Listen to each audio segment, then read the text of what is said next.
As I explained, you're going to bowl a one-game match against the person on your pair.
Gives us practice time. We got almost 1,000 views on the 10 a.m.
Hello, everyone, and welcome to Anderson, Indiana Inside Championship Lanes here for the Indiana Queens Championship. Scott Gilmore and Mike Albee here in the broadcast booth, and we're getting ready to get our match play finals underway. And, Mike, it should be exciting. We've got a lot of great bowlers, but we also got a lot of great past champions, and obviously the one we're talking about quite a bit here is Shelby New, the defending champion. She finds herself right there in the thick of things. You know, as defending champion, that's always great when you can get back in the following year and have a chance to win back-to-back, and that's a rarity. So she has a good chance at it. We're also, our leading qualifier here is Michelle Irwin. She led the field with a impressive 953 for a 4-game total. That's 153 over. And Michelle made a deep run last year. Could this be the year where she strikes gold here at the Queens? Well, she's got to feel very good about it. Not only bowling well and how she finished last year, but then again to come out and just lead this field with the score she posted. She's got to feel very comfortable. So, the only thing with one-game matches, anything can happen. But you like going in their positions. Well, the individual that Shelby New defeated last year to win her first Queens Championship just happened to be her sister, Samantha. And Samantha finds herself here right in the thick of things, too, with a chance to win maybe her first Queens Championship. Well, I would think she's very hungry to, avenge her defeat last year and get a Queens title for herself. So there's a lot of great stories going into this, the single elimination or double elimination matches, one game. So there's a lot of great stories, a lot of great bowlers, and, right now they're in practice. And this is where you got to take advantage of, after the short break, now all of a sudden you got to get your mental game back in play, get the lanes in play, just figure it all out. And when the lights come on for that first frame, you got to be ready to go because you only got 10 frames. We're just about 90 seconds away from practice being concluded. Our bowlers will bowl one match, single game. It is double elimination format, so you do have the opportunity. If you lose a game, you still have some life left. But it's important to stay in that winner's bracket as long as you can. Yeah, if the winner's bracket, if you're in the winner's bracket, that's the only area you're going to get a break if you continue to win. Earlier you lose, the longer you bowl because there are no breaks after you lose one match. Important to get off to a great start. The games go by in such a hurry. Yeah, you can get lost real fast. So if you have to take some deep breaths and step back. If things don't go your way for a little bit, it's almost like calling a timeout. You maybe take a re-rack or maybe just step back and take a deep breath or two because like you said, it goes so fast it can get away from you. We're going to try to bring you wall-to-wall action here in the match play finals. We're going to try to give you information on every match that's underway. Our TV pairs are 9 and 10, 13 and 14, and 17 and 18. The championship pair will be 9 and 10.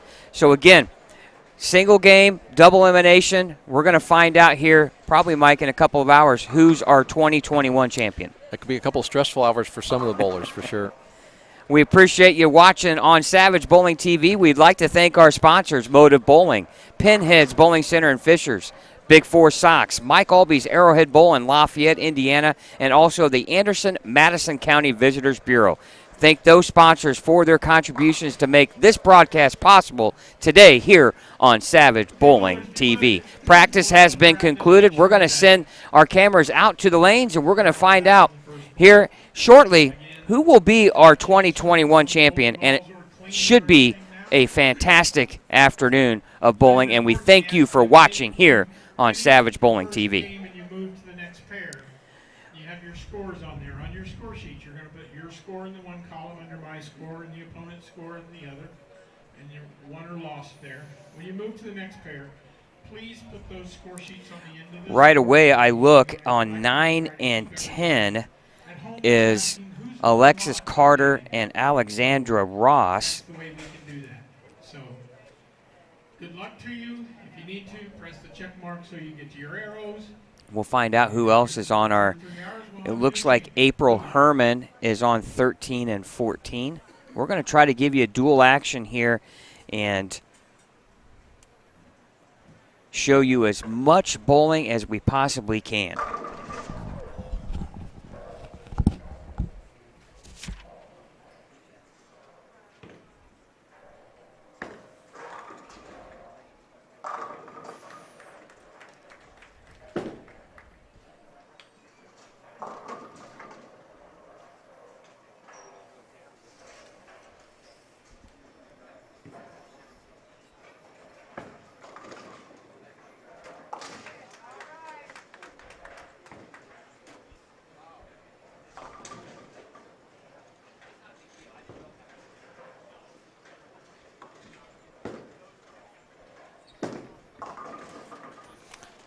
Lane 14 breaking a little high, breaking down the split, leaving only the 610, makeable spare.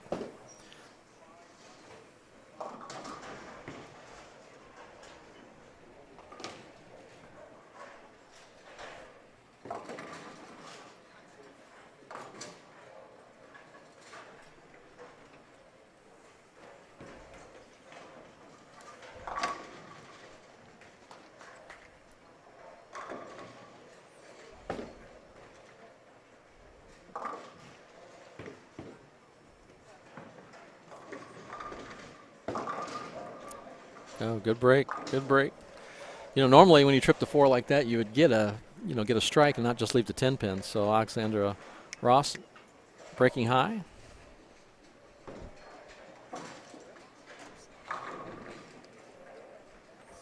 Leaving only the 10 pin.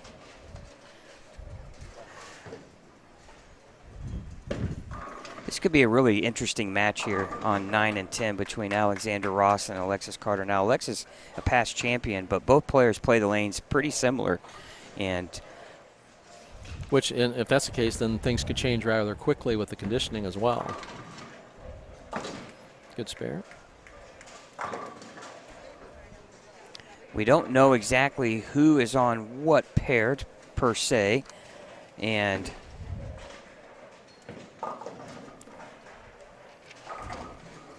Chad's got that information. What are you keeping that from us for? He's supposed to give us one with all the names filled out at some point. I got you here. Yeah, Michelle Irwin and Jennifer Thompson on 11 and 12. I'll go through seeding here. On 15 and 16 is Samantha New and Jada Mokabi. And then 13 and 14 has April Herrmann and Ebony Smith. On 17 and 18 has Michaela Hemden and Theresa Smith Dill. That ought to be a great match. Michaela bowled really well in the 1 o'clock squad. And then on 21 and 22 is Aaron Jones, Olivia Poor. 19 and 20 is Taylor Scholl and Rachel Hedgepeth. And then on 23 and 4 is Shelby New and Christine Shreves. So there are your matches and your lanes. We'll cover 9, 10, 13, 14, and 15, and 17, 18. Fun fact about Michaela Hemden, she was our 2020 high school bowling champion in the singles girls. And I think her team won as well. Okay, yeah. So not phased by the move to the adults? Not at all. And Alexis Carter with the spare, so she's got 9 spare, 9 spare. And Alexandra Ross has 9 spare strike. And that strike was a power shot. She had pins flying all over the place, Alexandra did. So we have, again, April Herrmann taking on Ebony Smith. What's going to be really curious, too, can Jennifer Thompson take that momentum in her roll-off into the match play portion? But she's got her hands full with the #1 seed, Michelle Irwin. Yeah, that's the one where you just got to go out there and bowl your game and try not to, think about who you're bowling and the position there. But, you can't say enough about the one-game match, how critical that is and how it can swing either way in just 10 frames. We'll try to keep you up to date on scores. Tough break there. That would have been a 3-bagger for Jennifer Thompson. They're on 11 and 12, just off to the right of your screen, left of your screen on the left side. And good spare there from Alexis Carter. Right now, Alexandra Ross up 4 pins, can make it 14 with a strike here in the third. And she is up on lane 10. She'll be on the right side of your screen. Jennifer Thompson missed that 7-pin. Big miss off that double.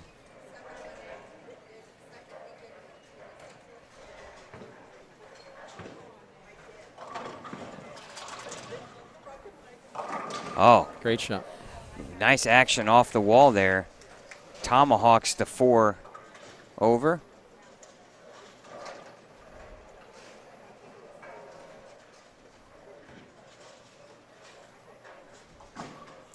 Boy, and these girls, you know, even in, you know, done with high school, boy, they sure come out, you know, no fear like we talked. The younger they are, the more fearless they are, and because they don't know any different from that standpoint, right? They haven't had that experience. I mean, it's similar to what I had. You just don't go in with any predetermined notions, and if you're able to keep your middle game together and keep your head down, then you can go a long ways.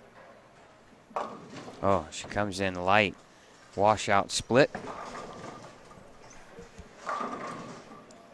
Just off to the right of our screen is Michelle Irwin, the #1 seed here on 12, left a 10 pin. She's coming off nice spare open strike. And then Jennifer Thompson missed the 7 pin in the 4th frame. Well, you just don't want to give a player like Michelle Irwin much of an opportunity. You'll see her spare conversion there to your left. She converts, and now back to Alexandra Ross here on lane 9. Oh, what a great spare. Great shot. Boy, and that just... And the first ball, leaving that washout, I mean, it didn't look that bad. It just never seemed to recover early enough to get that head pin, but what a great spare. Boy, just when Alexis might think she has a little bit of an opening.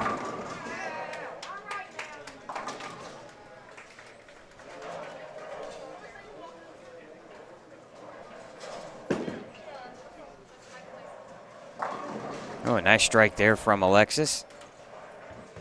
And I love just the ho-hum demeanor.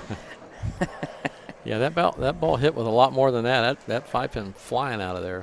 Great power.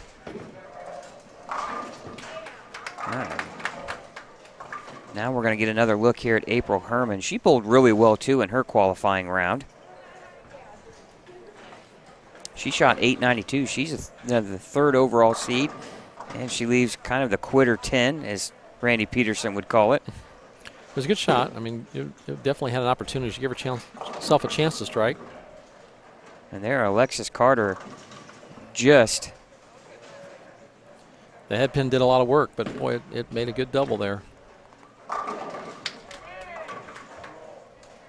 And just off to your screen, Jennifer Thompson doubles here after her open in the 4th. She would have been looking at a 5-bagger if she had carried, and she left a swishing 7 pin. And now we're back here on 17 and 18. This is Michaela Hemden, I believe, right here.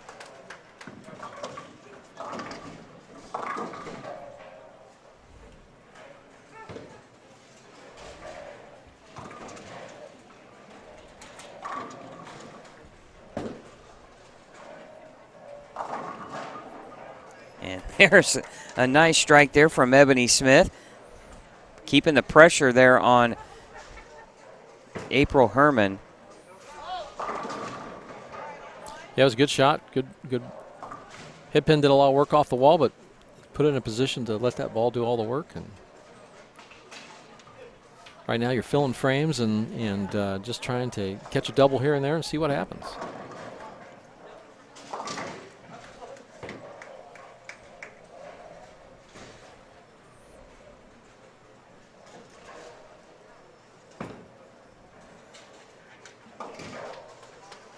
All right, now we're going to get a look here at Theresa Smith-Dill on the right lane. And a nice strike. And Theresa's been a high-level female bowler in this state for a long time now. And she had a deep run last year. Matter of fact, knocked Shelby New into the loser's bracket in the first match and ran into her again later on. And unfortunately for Theresa, Shelby got the best of her. Oh, a nice shot there off on our pair by Alexandra Ross.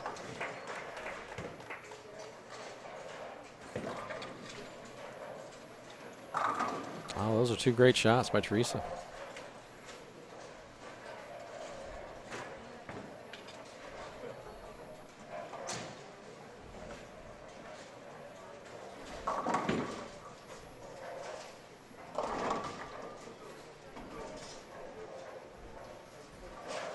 Another look here at Michaela Hemden here on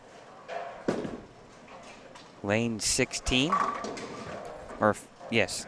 No, 18, I'm sorry. She comes in high. Ooh. Yeah, no, not a good break, leaving the 6-7, 10. You know, we've seen that shot break those down quite a bit today, but boy, that just did not. The pin just left and didn't get any help there.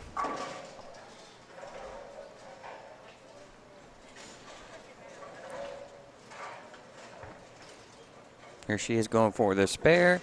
Oh, she gets nothing. And I don't know what she was on, but boy, if you're on a strike or whatever, that's big because that's 4 pins. Yeah, off her hand, it looked like it was going to give it a pretty good run, a shot at it there, and it just kept fading off and into the gutter.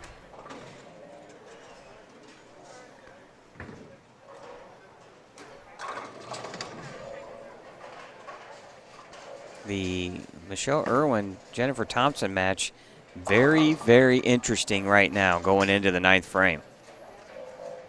Matter of fact, it looks like maybe just a 1-pin lead for Michelle. She can make that 11 here with the strike. Alexis Carter with the 5-10. You're going to see Michelle shot right there off to your right. Oh, great pitch.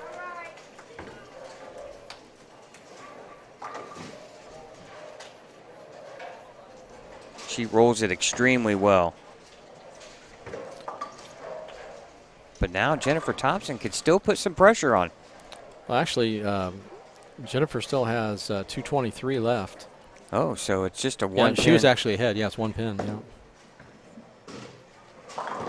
Oh, and she leaves a 4. 4 pin. Yeah.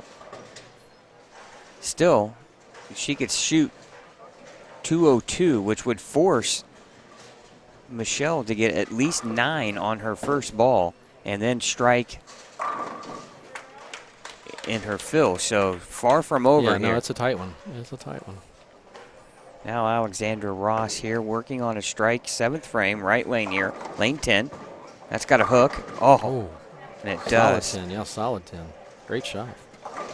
She's another one that throws it really well. And Alexis Carter coming off an open in the 7th frame, so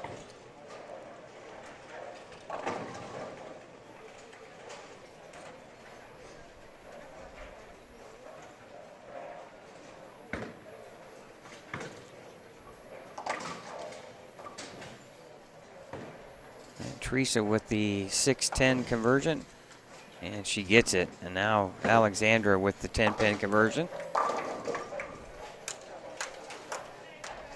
Another game coming right down to the 10th frame. Oh, strike for Jennifer. Big shot. That's going to force Michelle to mark in the 10th at least. With count. But she could shoot 212, which would force Michelle to get the first one and 9. 9 spare strike. Yeah, I mean, yeah, this shot's big for Jennifer. And that's going to take place right off to the right side on the left side screen we're showing, and Theresa Smith-Dill with the strike there. And here's Alexandra. Oh, with a beautiful shot, and she knows it. And there is Jennifer Thompson right there out of your right. Oh, and a strike, and that's going to force Michelle Irwin to get the first one and 9. Well, depending this on the pin count's big. Count, yeah, big count, yeah. Anything less than a strike will just lower the number. Michelle needs to, she has to have the first one.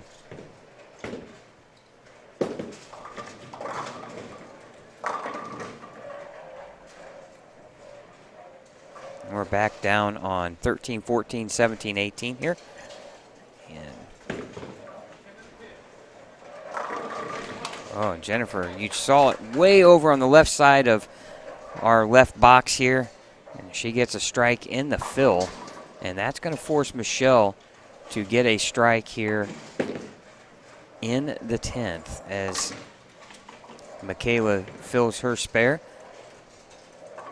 There's Michelle right next to April Herrmann. Oh, and Jennifer Thompson wins just like that. Wow. Yeah, it's quite the performance by Jennifer Thompson. You figure just, had to bowl the extra game in the roll off, and then your reward is to bowl the #1 seed and come through with a win. first time. But Michelle Irwin looks pretty good out there, really. That shot there threw a split, but she actually fought back in that game, and she's still got a lot of time left to get back in there. And still, it's amazing. Here we are in match play, just how quiet the ladies are. Yeah. When in the guys' side, you can hear a lot of chatter. When shots are big, they're running them out or they're yelling about it. The ladies much more subdued.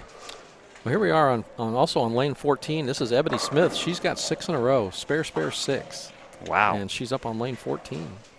And she's taking on April Herrmann, the 5 seed, and she looks like she's in full control. Oh, yeah. And that one's left, a target. The old announcer's jinx there.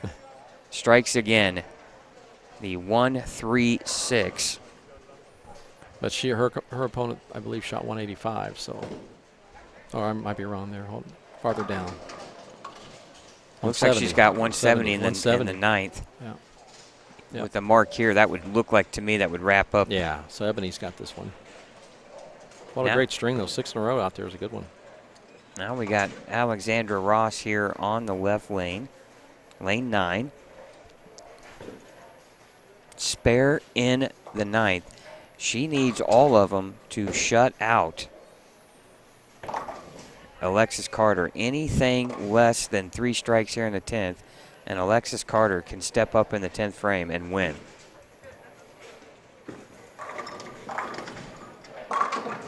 Oh, solid 9-pin. I thought the head pin was going to come across and knock it over. Oh, that is brutal. What a great pitch there from Alexandra.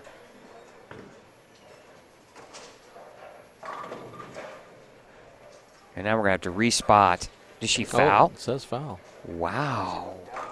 She stepped out. She looks like she stepped out of that shot. Oh, my. I did not see that. No wonder why she didn't really even care to know what the ball did down at the pins. That is huge. This is a big shot here to retain the lead. Oh, and that time it knocks the 9 over. That was a huge shot. That still gives her the opportunity to still be in the lead. Well, she needs a strike fill in order to force Alexis to get the first one in the 10th. That's shown a great amount of mental fortitude there to keep your concentration going after throwing a foul on a spare. Mm.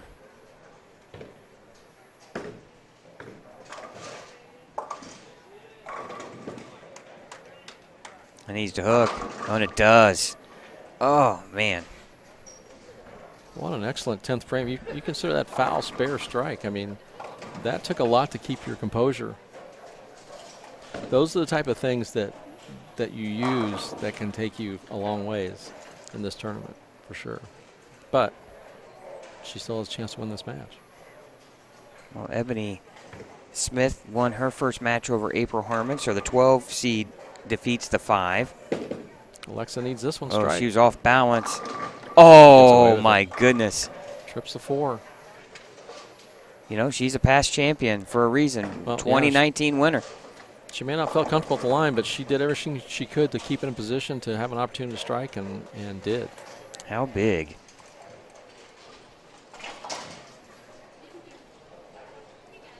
How big was the foul, though? Even if you get 9, she's at 181, and then she's at 201.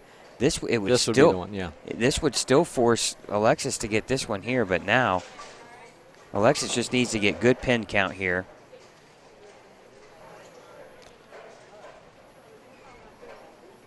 As usual in these formats, there's never a dull moment or a dull frame for that moment.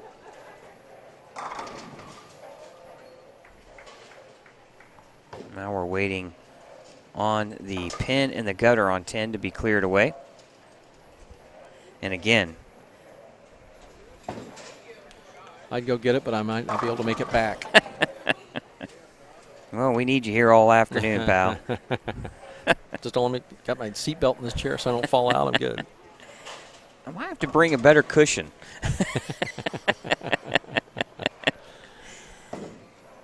I don't know if me getting up is giving the chair a break or myself a break. I don't know. You ate the rest of those cookies. No, I got rid of them. I just, I didn't need those hanging around anymore.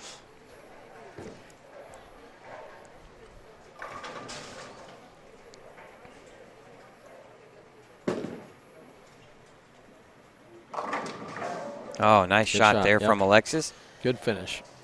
Just so even keeled. I mean, just threw 2 great shots in the 10th frame to win her first match, and you would never know it, would you? No, and that's important because, when you get in the type of condition here where it's very important how you get your bowling ball through the front part of the lane so it's in position to hit the pocket.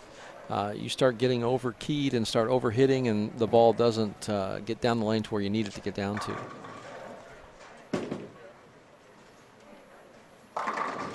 Great finish.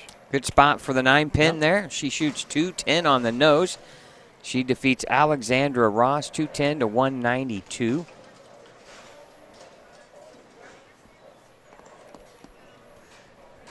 And then we do know Ebony Smith defeated April Herrmann. We also know that Jennifer Thompson defeated Michelle Irwin. Other than that, we're not 100% sure. Looks like Samantha New is still bowling.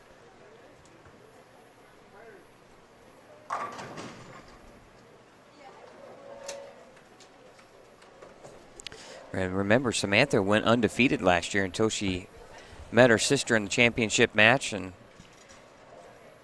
that's the only thing you really count on, is that whoever's the leader at the end's got a huge advantage. Yeah, has to be beaten twice. So. And as Purdue found out, it's hard to beat someone 3 times. They beat Ohio State twice and lose in the tournament. So, again, it's when you've defeated somebody once, sometimes it's hard to beat them twice. Well, yeah, I mean, the mental part of it comes into where, the other team is, the other bowler decides they're going to make it different. So, yeah, it's very difficult.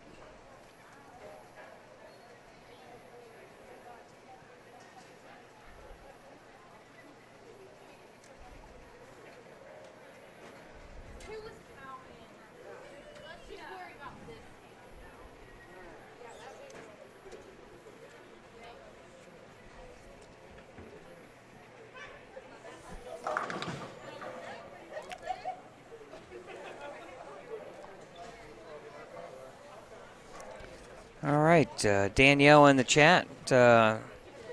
Thanks for watching the match play portion of the tournament here, and thanks for bowling, and look forward to seeing you participate next year's tournament as well.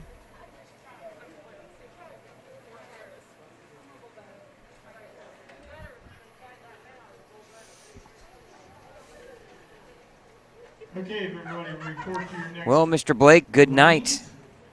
Once both people are Thanks there. for watching our stream here on Savage Bowling TV, and he's going to head to bed. In England, it's they're about 6 hours in front of us, if I remember correctly. So it's now. Do they move their clocks ahead like we have to tonight?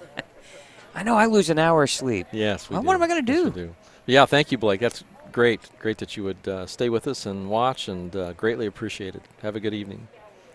And yeah, I mean, I know a lot of people get tired of hearing the old, daylight savings time. Does it bother you much, or do you just prefer to leave it the same? Yeah, it doesn't matter to me either way. Sometimes I remember, sometimes I don't. You know what I tell people? Buy less clocks that you have to change the time on it. Yeah. Buy digital. Yeah, see, it's not like it used to be. I mean, you really had to work at it. Now that everything changes on its own, I mean. Wow. Ooh, another 9-pin. Solid 9, yeah.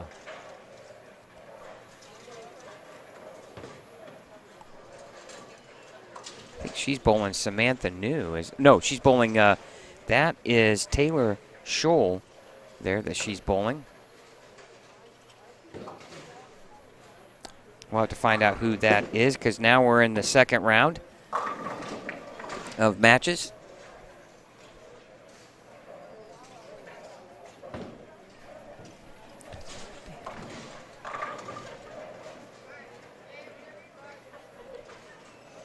Seemed like there was a little out of turn there to me, but Yeah, I'm not sure she I thought they were taking practice balls for a second. Yeah, I saw them both up at the same time. Yeah. I'm not sure she understands the Yeah. the PBA kind of format there where you bowl 2 at a time.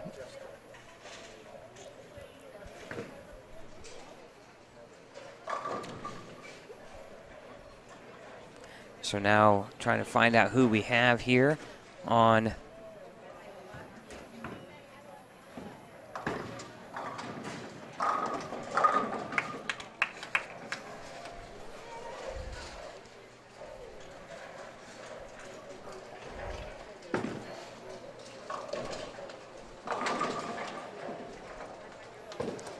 So on 9 and 10, we have Ebony Smith, who defeated April Herrmann. And then we have, looks like Jada Maccabi on 9 and 10 too. So we know that's a winner's bracket match. And it looks like Samantha New lost her first match because she's bowling April Herrmann on 11 and 12. Jennifer Thompson here, right there on 13. We know this is a winner's bracket match because she's bowling Alexis Carter. And then just to the pair to the right is Alexandra Ross.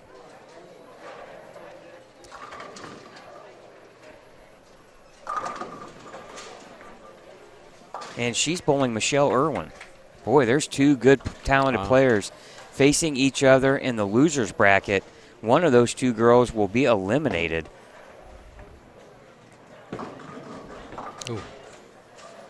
Ooh, Jada chops off the head pin there.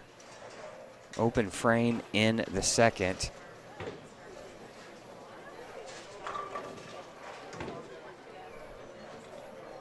Alexis Carter with a 4-6-7 split. There's going to be some drama here in the loser's bracket because we have Samantha New in it, Michelle Irwin in it, Alexandra Ross in it.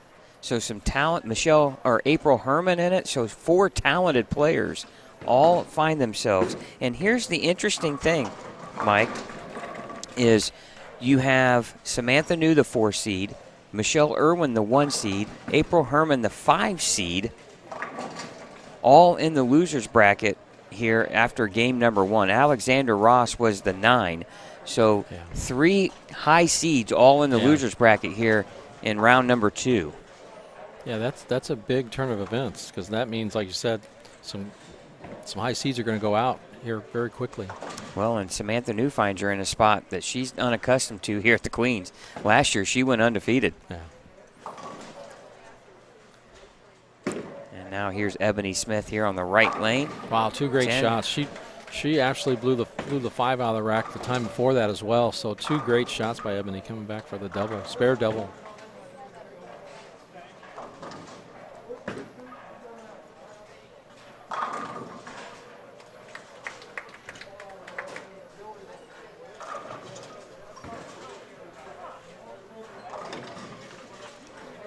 And now, you know, with even like Michelle Irwin, who's the 1 seed, and your expectations when you're the leading qualifier is, you know, you're very confident, you're very comfortable on the pattern, on the lanes. Now all of a sudden you find yourself in an elimination game. And she did look very comfortable. I mean, even losing, I mean, she looked comfortable until, I mean, she just, you know, it was a big split in the 10th, but she did look comfortable, I thought, and made some good shots. But you know, now when you're on the brink of elimination, there's a lot of pressure to that. You don't have that looseness in your swing sometimes. So, but it also can spur you on too. So we'll have to see how that plays out. But Jada with a big break. Big break. That's there. a double. That's a double. Strike, open, double.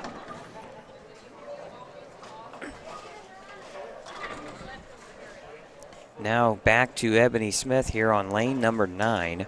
2 great shots, the last 2.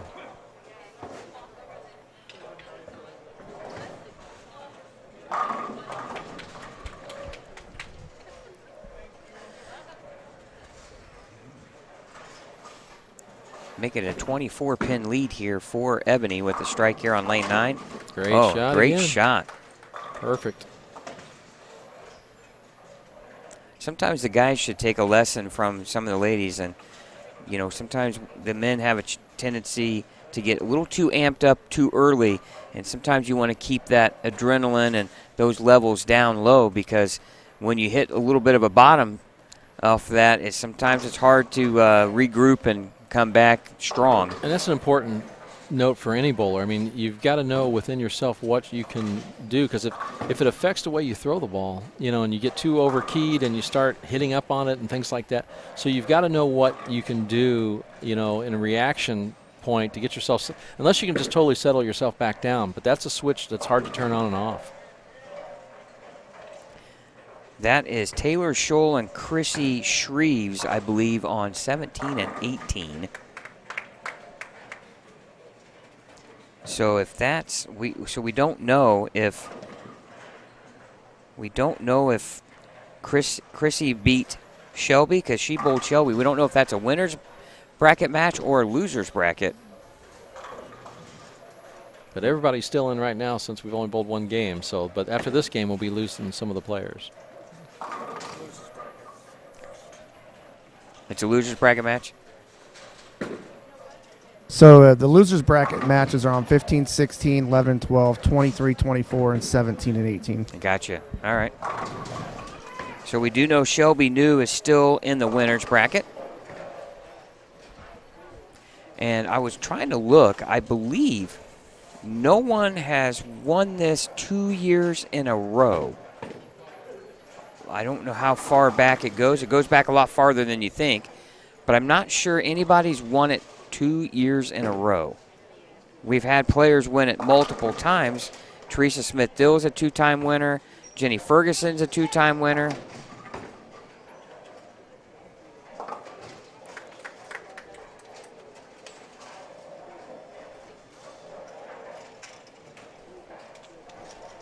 We got scores here for round number 1. Thank you, sir. And we had Michelle, obviously we knew the couple of these. Samantha New lost 216 to 144. Ebony Smith beat April Herrmann 243 to 200. Theresa Smith-Dill beat Michaela Hemden 216 to 164. Erin Jones won over Olivia Poor 177 to 145. So we had a roll off there between Taylor Scholl and Rachel Hedgepeth. We didn't see that. See, we miss a lot when we're all on one end of the house and the other. But no surprise there. Shelby New shoots 238 her first game to beat Christine Shreves to 184. So Shelby New going right back to work in this tournament. Chris Nunn, our statistician, is yelling in the chat. Mandy Bedwell won 2 years in a row, 2000, 2001. Yeah, I see it way down there now. I see thank you, sir. I wasn't sure if anybody had accomplished that feat, but now I see the two banners.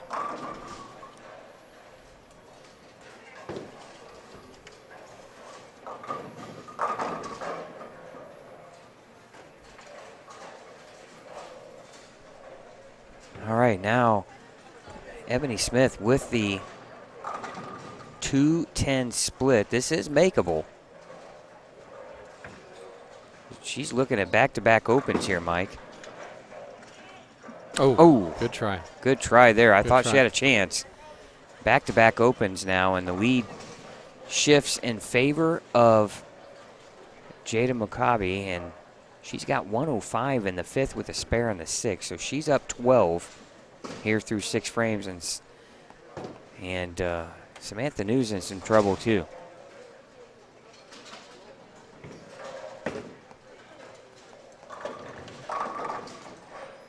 Oh, Alexis Carter with a solid 9-pin there on lane 13. We're still over here at the Taylor Scholl Christine Shreves losers bracket match.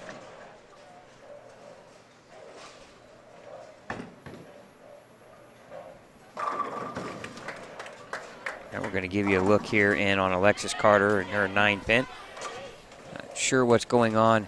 Looks like a dogfight down there, Mike, between that Michelle Irwin, Alexandra Ross match, losers bracket match.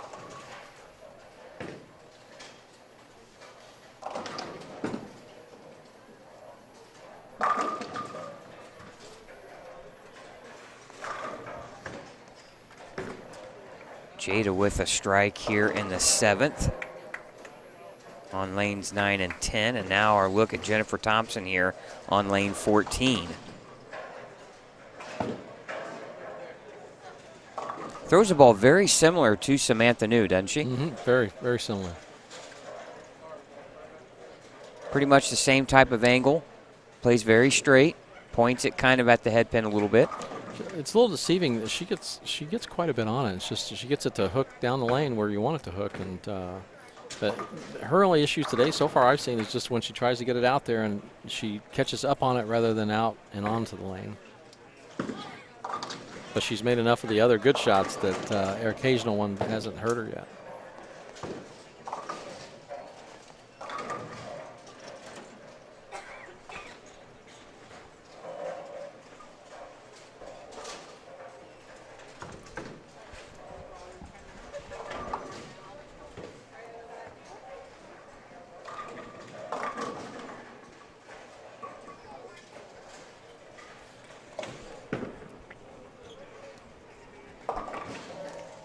Okay, Taylor Scholl here on lane 18.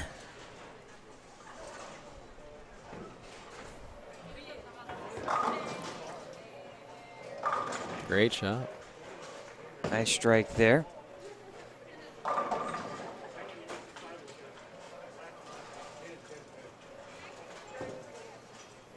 And now Jennifer Thompson looking to convert the 10 pin. Another match. Back-to-back strikes there for Ebony Smith, and this match between her and Jada going back and forth. Now she takes a potential lead here, possibly with the strike here in the 9th frame. With the strike here, she can't be shut out regardless of what Jada does in the 9th and 10th.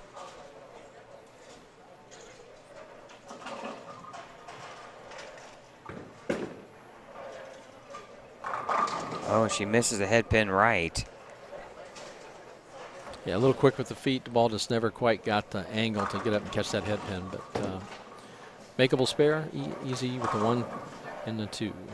Nice shot there from Alexis Carter with the strike. She's just around the pocket all day, you know, just nice and smooth, and ball kind of makes a little move on the back and plenty to hit.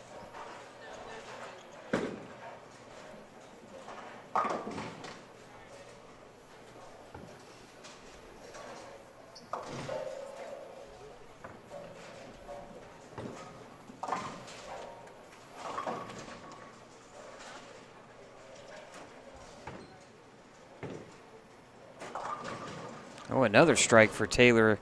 Must be in the 10th frame. Now Alexis Carter here on lane 13. Oh, and she just rips the rack for a strike.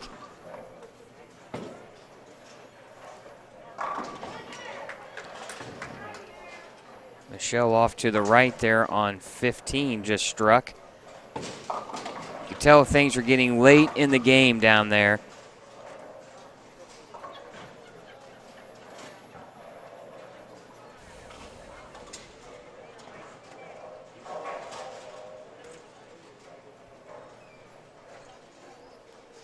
Now, Chad, if you want to make sure we get it on 9 and 10, 17 and 18 are done. Oh! Michelle Irwin almost with the 7-10 off to your left there.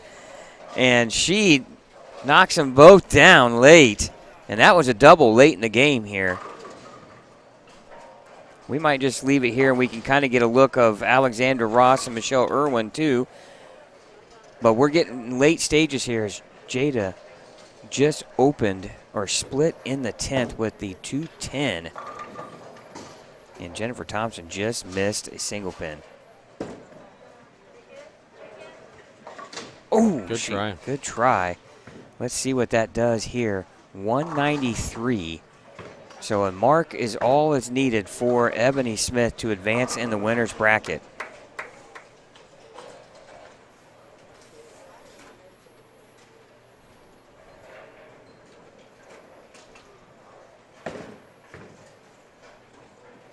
Jennifer Thompson comes in, rips the rack there for a strike. Great shot. Now, mark to win here for Ebony. Oh, and that's the best mark. Yeah, that's the mark you This want. is the best one you can get. Great shot by Ebony. Jada will fall to the loser's bracket. Ebony will stay undefeated.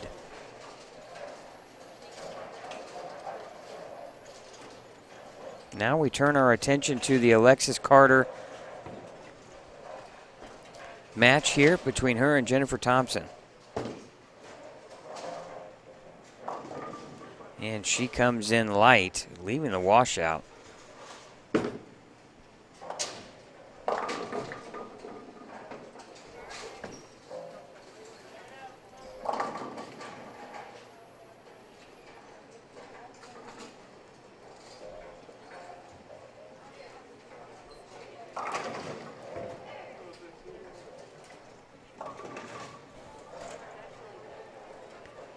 Not sure exactly. It looks like that might be in the 9th frame there for Alexis. So a big spare conversion here for her.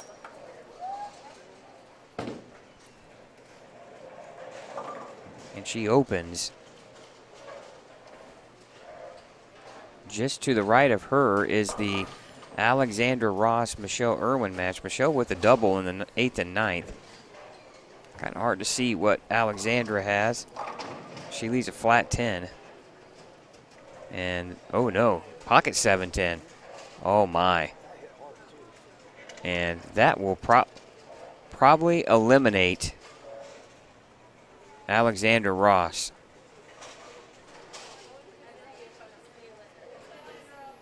That is one of the worst breaks in bowling in my opinion. You hit the pocket and then you get an open for it. Yeah. You know, they talk about the stone 8, the solid 9. I think the pocket 7-10 or the 4-9, 6-8. The pocket 7-10 to me is one of the worst because usually that could be light in the pocket, half pocket hit. Yeah, and with the angles that the bowling balls create and the amount of revolutions the players are getting now, the angles that are so steep sometimes and that they come in like that.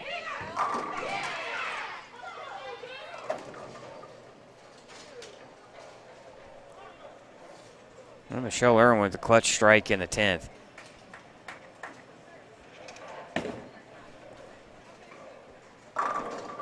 And Alexis Carter with a strike there. That's a double in the 10th. I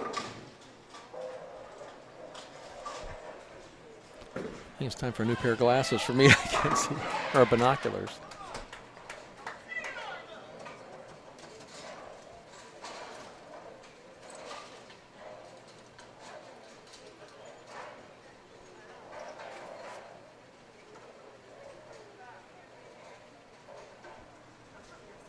Now Alexis with her fill ball in the 10th.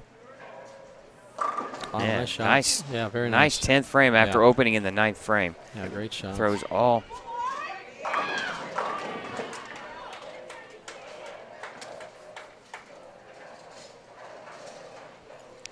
That's what makes Michelle Irwin so tough. She can throw a lot of strikes. Now, strike in the 9th after an open in the 8th frame for Jennifer Thompson. I'm not sure exactly where we're at score-wise. It looks like maybe a small 200 there from 222, I believe. 222 for, I'm not sure. Does she even have a chance? Because that doesn't look like Yeah, it. doesn't look like it. Nope. So Alexis Carter will stay in the winner's bracket.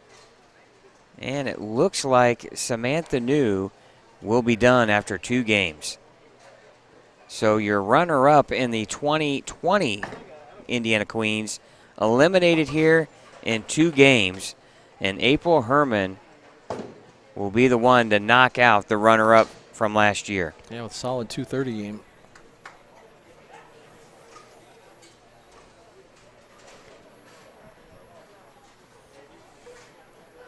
So we had 8 in the winners bracket, and we had 8 in the losers. So we're going to drop 4 bowlers. So we'll be down to 12 here just after 2 games. They'll take a break. The winners will. The losers will bowl this round, and we'll drop 2 more.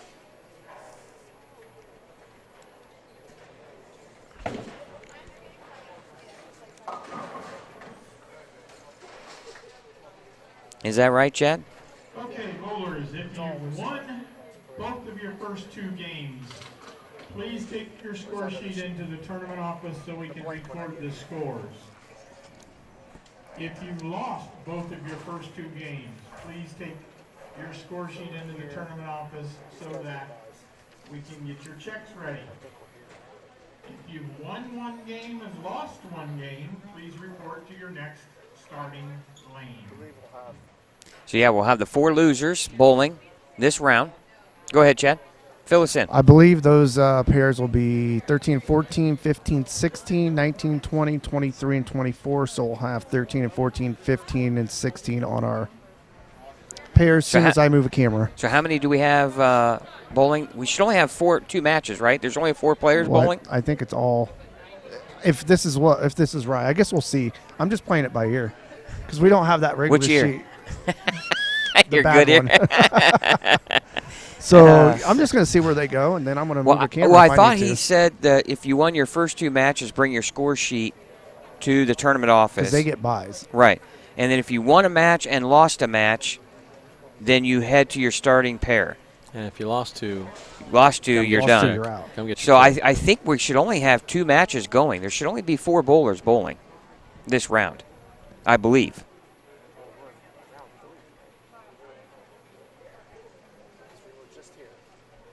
Because you had 16 bowling and you had 16 bowling round 2. Now you have. You should have 4 pairs and have 2 bowlers on it. Each of those should have won 1 game and lost 1 game. There we go. I'll let the smart people take care of all that. Yeah, so I'm going by what Jeff gave me. So I have to move a camera. I'll be back. Once we get there, you can begin your matches.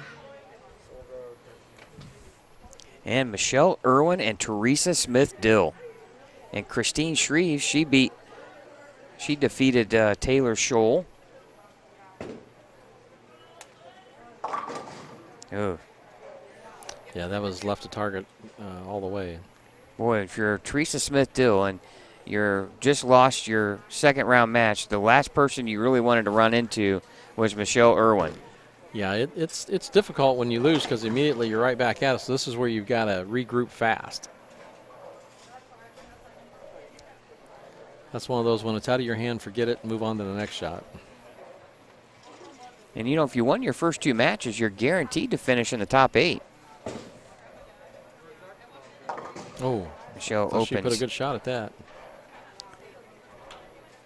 It looks like Christine Shreves is bowling Jada Mokabi.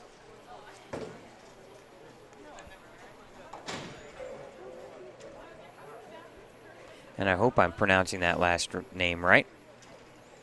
And here is Theresa Smith Dill on lane 13.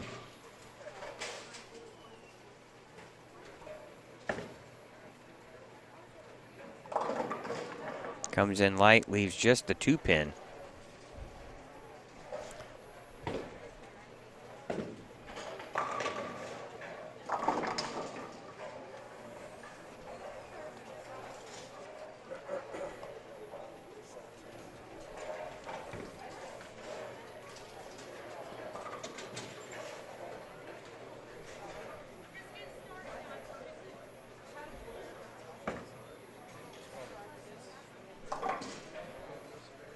Spare conversion for Theresa.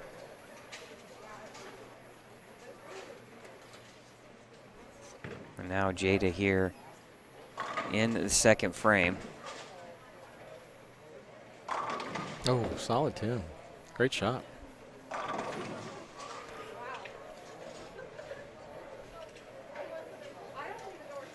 Now our look at Theresa Smith Dill on lane 14, 2nd frame. Comes in high, leaving the 6-10. Yeah, good break. Breaking it down with that 7 going late. And a big match here, though, really, obviously for multiple reasons, because if you lose, you're done. but one of these two, what we would consider favorites in this tournament, would be out. And if you're these two ladies, you don't expect to run. Oh, Theresa just whiffed on the 610. And you don't, Michelle gave you an opening in the first frame. You might not see another opening from her the rest of this game. So, big miss there from Theresa. Yeah, that's a tough one.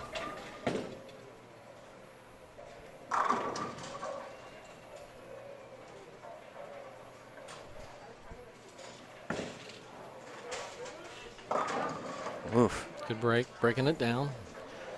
Couple of a little different, yeah. It's 6, 9, 10. That's a little different spare. Once again, it's one of those ones where you have multiple ways you can miss it rather than make it, you know. Well, and a couple of uncomfortable shots here, Yeah. it looks like, for Michelle, right? Yeah, she was very tentative at the foul line.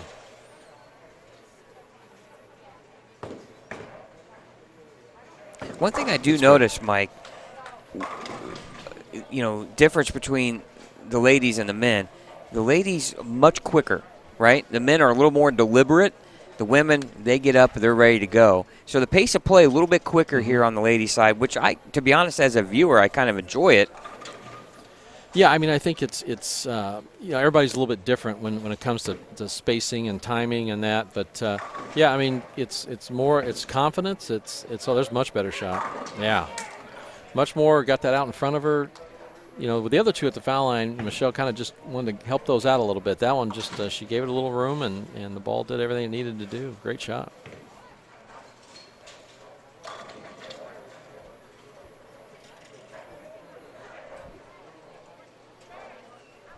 Now Theresa after the open frame here, third frame. Solid 10, good shot though. And really, I don't know if it's Theresa's style, but she's much farther left than all the other players. She is, but I think if the key, if you look at down the lane where she's at with the break point when it starts to come back, I mean, that's where she's getting into the same spot they are. It's just a different angle. You know, with her angle, though, it's a little more difficult. Oh, and she just missed another spare. Critical mistakes here by Theresa.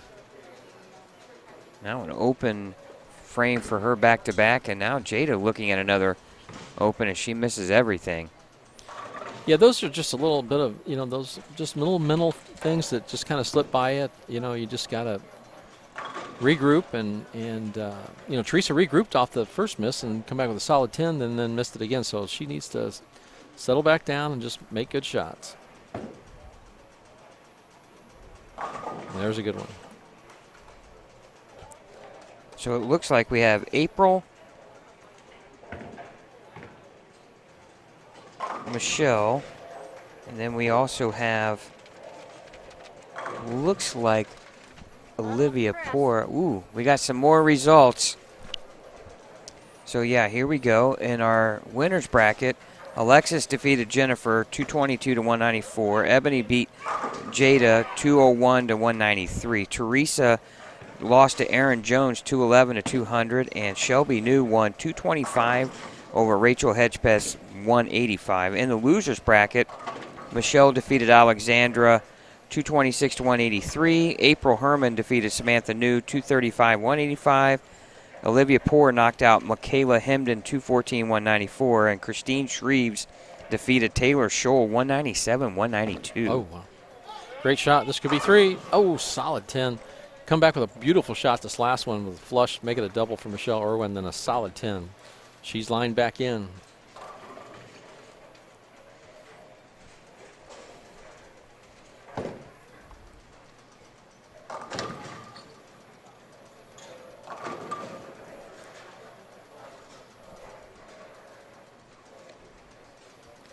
So it looks like that Olivia Poor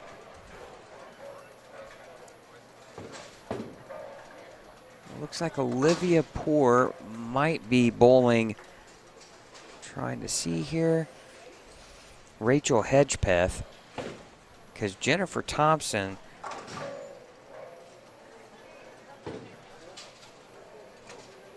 to figure out where she's at.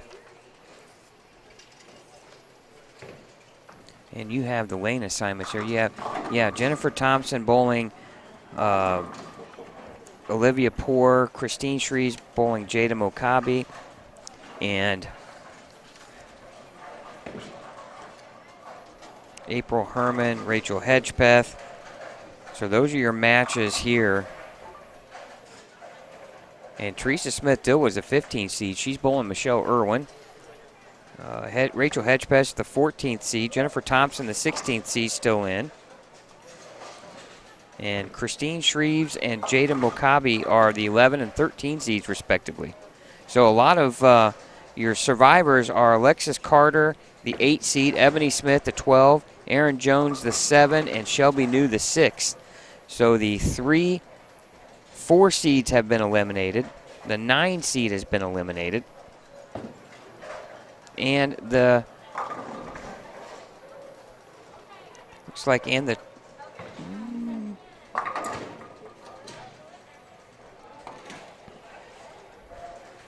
2, 3 are gone. So some of the earlier or higher rated seeds that bowled well in qualifying are both out. Again, sometimes you can throw those seeds out the window when you get to this point. Most definitely. Yeah, most definitely. Yeah, it's quite a bit different than your NCAA basketball tournament, right? Yeah. The one it's just seed, in a one-game match and things like that. Yeah, it's just you just want to get in, be above that cut line, and go. It's like when the new PBA came in back when they changed the formats. They had tennis backgrounds. They thought seeding would be big. That when they couldn't believe the very first tournament when all the top seeds were getting knocked off, they couldn't believe that there was that much, that it was a very narrow difference in talent between 1 to 24, and in bowling that is. Where in tennis, as we know, it's quite large difference.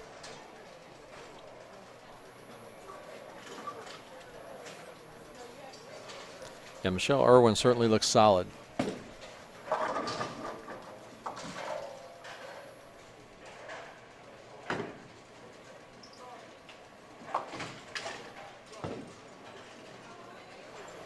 and she's looking a lot more comfortable. And she just tomahawked a 10 out. She looks very good. You know, and a couple of open frames in a row by Theresa, that'll loosen the arm swing up a little bit. Yeah, it definitely did change things because her first 2 shots, Michelle's, were not, you know, she was helping them both right. A little tight. Yeah, did not look comfortable, and then, you know, it doesn't take much to get, especially when you're the leader like that, to just turn things around.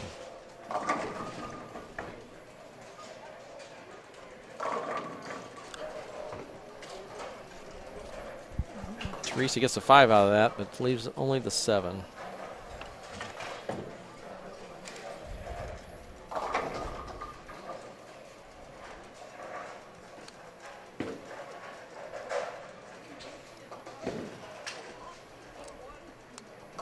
Jada throwing a perfect strike.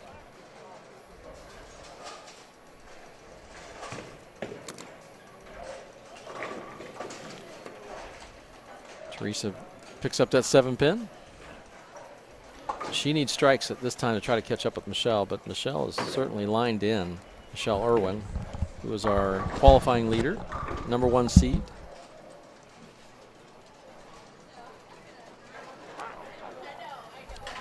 In the booth is the man, Mr. Jeff Circle.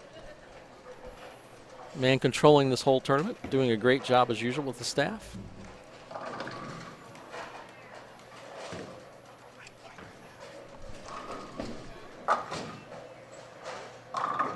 There's a good shot by Theresa.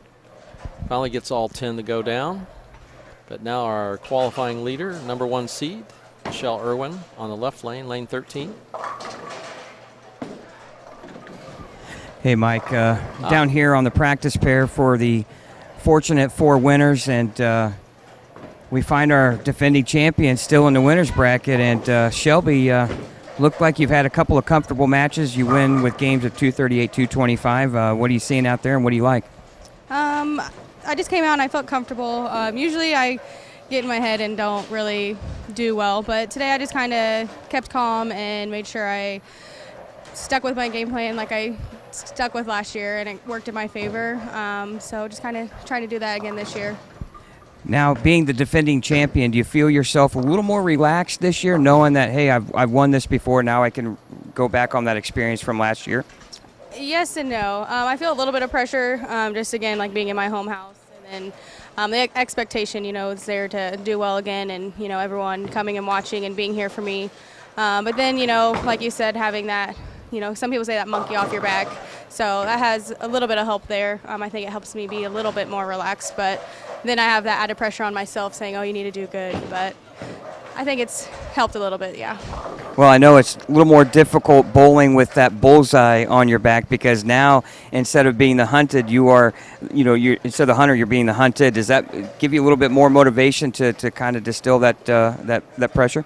A little bit. It makes me want to, dive down deeper on myself just to make sure, make better shots, continue to, dive deep and continue to stay on the lane, make sure you're making the shots and keeping up on spares, and best game that I can shoot each time. All right, we'll let you get back on the warm-up here. Good luck. Thank you. All right, Shelby New. Sounds just like deja vu. She's just relaxed, ready to go, except she's in the winner's bracket this time, so she's going the right direction.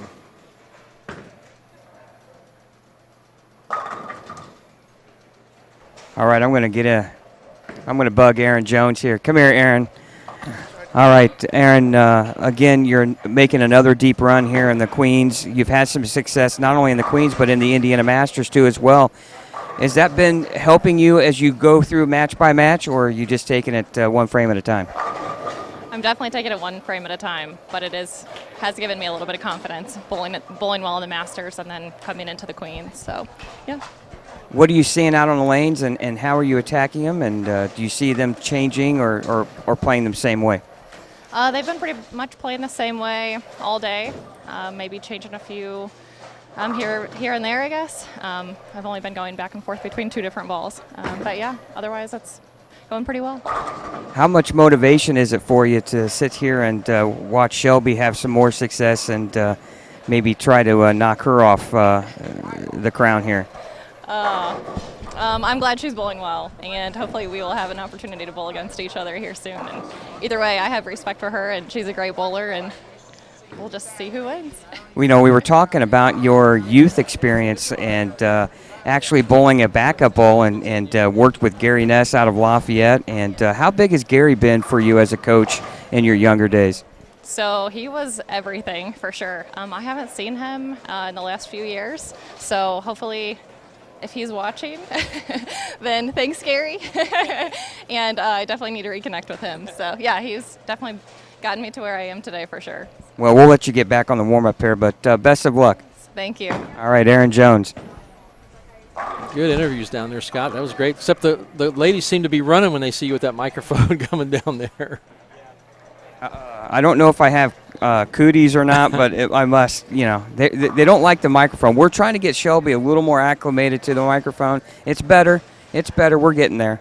Yeah, I mean, she certainly seems comfortable, even though she acts like she's not. She certainly has the right words and talks comfortably and does a great job.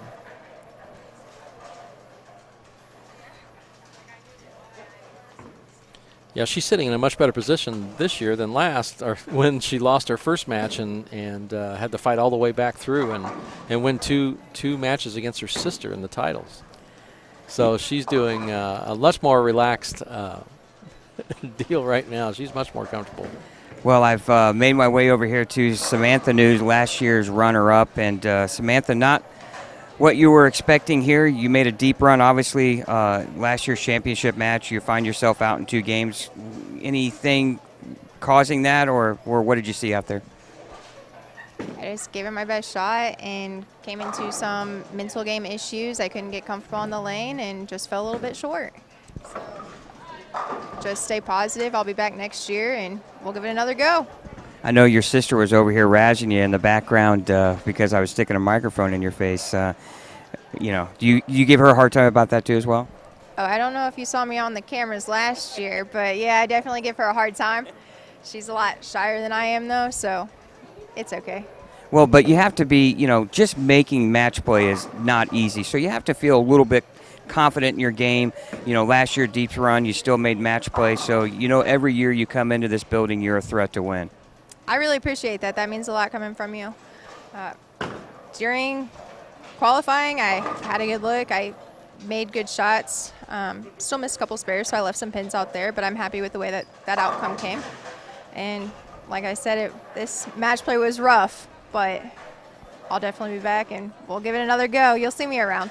Well, that's good. Samantha New, don't forget that name next year, Mike, when the Queens rolls around here in Anderson.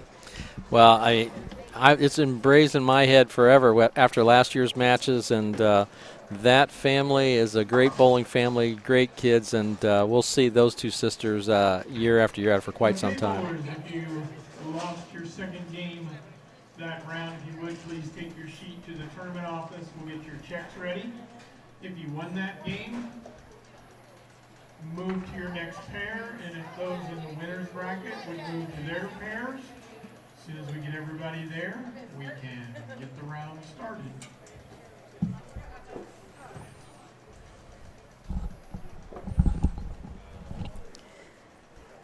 All right, I'm going to step back here in the booth here with you, and you know, it's always nice to kind of get players' perspectives here, get a little bit of a more in-depth of what they're going through and how they feel. And obviously talking on a microphone isn't the most fun for some of these ladies, but, you know, what we learn is, you know, what they're thinking about, the mental aspect of it, and obviously these ladies are extremely talented, and we were able to talk to a few there, and both Samantha Shelby New and Erin Jones. So, and not a surprise to still see Shelby and Erin in the winners bracket. Yeah, I mean, the ladies, the three ladies you talked to have great physical games and throw the ball unbelievably well. And I mean, they could be here at the Masters for years to come. I mean, it's just amazing, the talent. And it's funny because Shelby, you know, here she's in a little different position this year. She's a little more relaxed too. You can tell because last year, as we know, she lost her first match and had to run all the way through the end and then beat her sister twice, you know, to win the title. So she's in a winner's bracket. So it's a little more comfortable coming from that angle.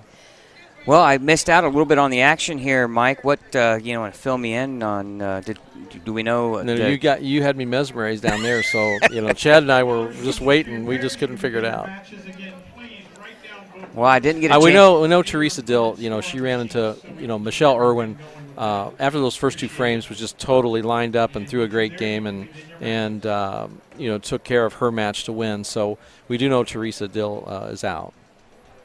Well, and, you know, it's kind of ironic that Erin was talking about, you know, she was looking forward to the possibility of taking on Shelby, and would you know it, here we are, winner's bracket back in, and that's who she's bowling. Yeah.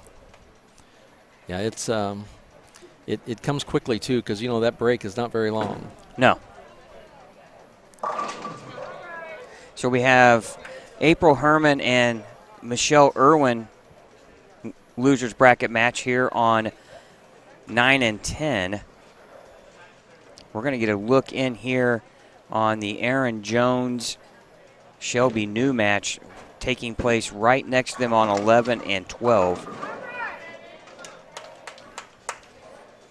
Michelle Irwin with a great start to this match. Can Michelle pull the same trick that Shelby New did in her quest for last year's championship, losing her first match and then running the table? You know, I think she can. I mean, obviously she's on her way to doing that or having a good opportunity, but it looks like some of the players that are left in front of her are pretty solid. But she's the number one seed. You know, even though she's in a loser's bracket, she's the number one seed, and she's showing it match after match here now. So, but there's some tough competitors here. We haven't weeded out very many of the tough ones yet. Great shot to start her match, Shelby. Yeah, both Erin and Shelby strike. And April coming in light, leaving the 10-pin. And she had crossed over in the first frame for a strike, so you don't know if she made a bigger adjustment there, but definitely gave the ball a chance to strike. We're giving you picture-in-picture here, basically. Split screen. We got the April Herrmann Michelle Irwin losers bracket match on 9 and 10, and the Shelby New Erin Jones match here on 11 and 12. And Jennifer Thompson's down there, so she won her match. And she's bowling Chrissy Shreves. So Chrissy Shreves defeated Jada Mokabi. And Jennifer Thompson defeated Olivia Poor. And then you also have the Alexis Carter, Ebony Smith winner's bracket match. April Herrmann coming in high, leaving the 610. Now Aaron Jones here on lane 12, working on a strike.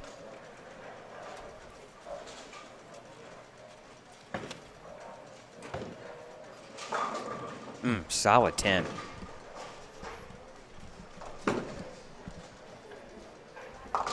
Probably two of the most talented lady bowlers in the state taking on one another here in the winner's bracket in Aaron Jones and Shelby New. And even when the men, when they decide to dabble on the men's side, they are a threat. Wow, look at that. Jennifer Thompson defeated Olivia Poor 249 to 228. And Chrissy Shreves defeated Jada 217 to 213. So some big scores there. Michelle Irwin with an early turkey. Great shot. Ball doing a lot of work there, but she's made 3 great shots to start this match. Well, and if you're the 4 ladies in the winner's bracket, you're so close to that championship match, you can almost taste it. Don't want to look ahead, though. But you don't want to look ahead. That is dangerous, yeah. Ooh, fortunate that 8-pin fell late there, making the spare just a little easier, but still. 4 in a row. The 3-4-5 is nothing to, or 2-4-5, nothing to shake a stick at, that's for sure. This is a tough spare for Aaron Jones.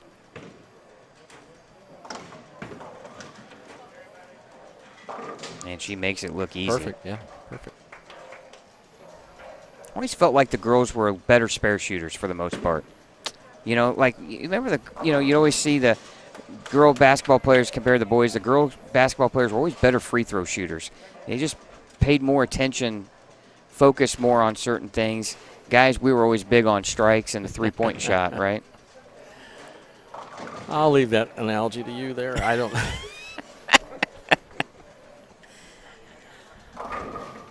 Great Nice shot. shot. Yeah, 3 in a row.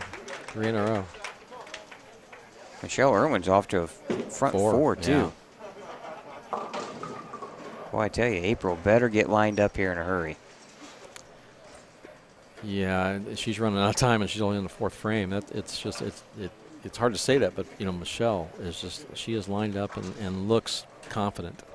Which, being the number 1 seed, you should have a little confidence with that too, and she's showing it. Good spare. Now Shelby looking for the front 4 here against Aaron Jones.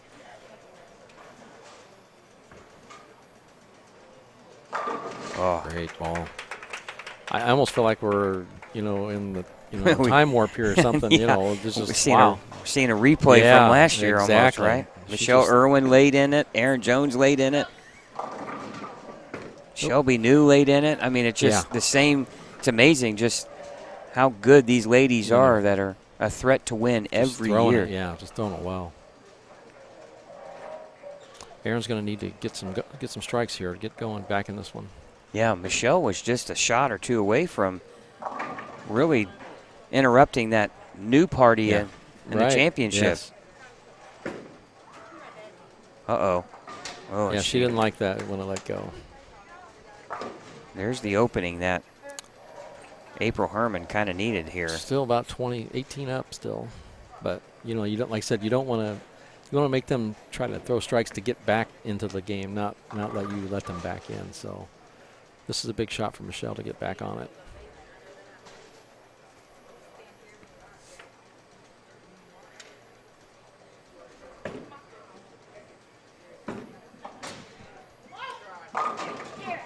Good shot, though. Good shot. Good shot. Michelle. Flat 10. Yep. And Aaron Jones leaving the 5-7 and. Yeah, it just didn't quite have enough. I mean, it was close. she had the head pin off the wall, but it just didn't come back and take enough of it out. And 46 pin lead here right now for Shelby New. Already through 4 frames. Aaron Jones needing to start striking here now. Change balls. Good Wow, change. great shot. Yeah, good change. This match is far from over. But Shelby New can really put a nail or two in the coffin here in this match with strikes in the 5th and 6th. Again, April Herrmann's ball reaction, not what she's liking. And she made a ball change too. Still picking those spares, staying clean to try to stay in the game. So that's what you got to do. Stay close and make spares until you figure something out. And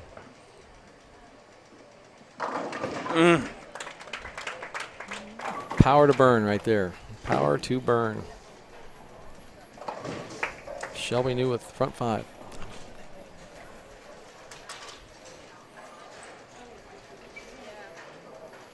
And boy, that was just a vicious messenger. It was. That head pin flew across. If anybody's ever bowled duck pins out there, that's what it looks like. Because those pins just fly back and forth across the deck. Oh, a strike there for Ebony Smith, way down on 18. Oh, and she's going to trip the 2. And boy, not much if you can do about that if you're Aaron Jones. Oh, and April Herrmann just left a solid 9.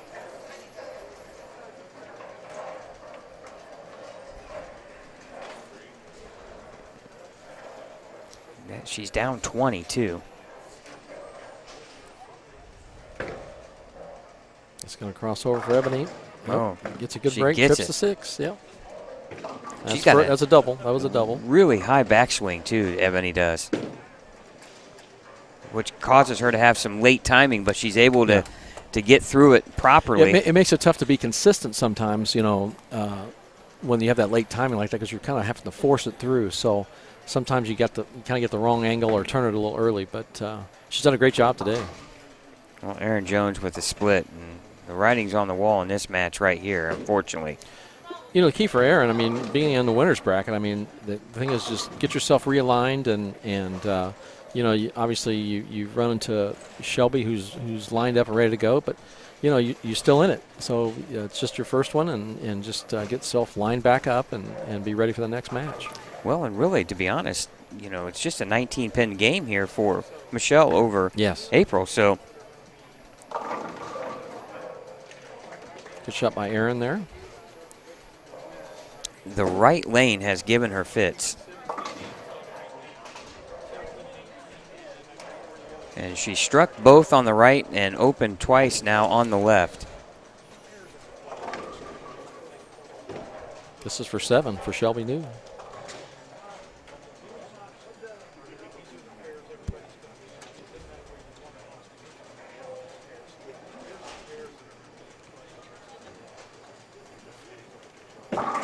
Oh, my.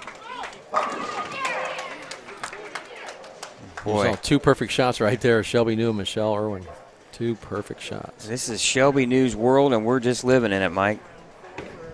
Yeah, she is certainly relaxed and just throwing it perfectly.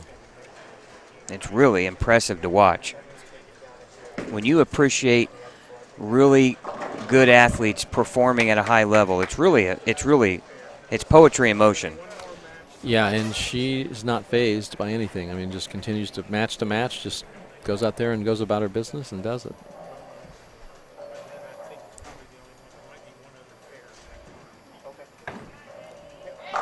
Oh, solid. Looking for the front 8 and leaves a solid 10-pin. Great shot. Looks like Ebony opened there in her match. Now April Herrmann. Ooh. She had an opportunity to really get back in her match. Yeah, that was important. That one, she was on a strike and would have been her first double, but still can. I mean, she's still staying it with a spare.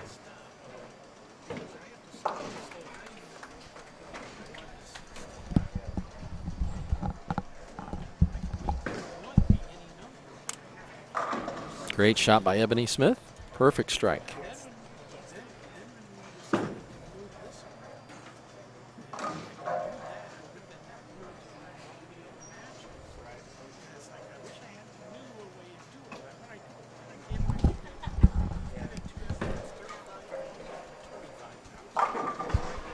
Michelle Irwin can really put a stamp on this match right here.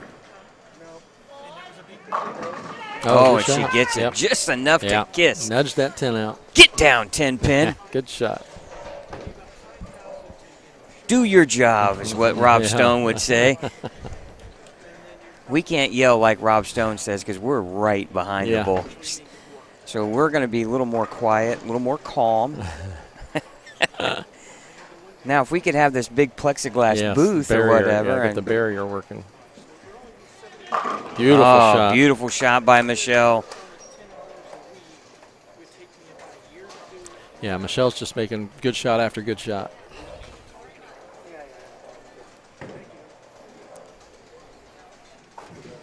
We want to thank you again for watching the 2021 Indiana Queens Championship here from Championship Lanes in Anderson, Indiana.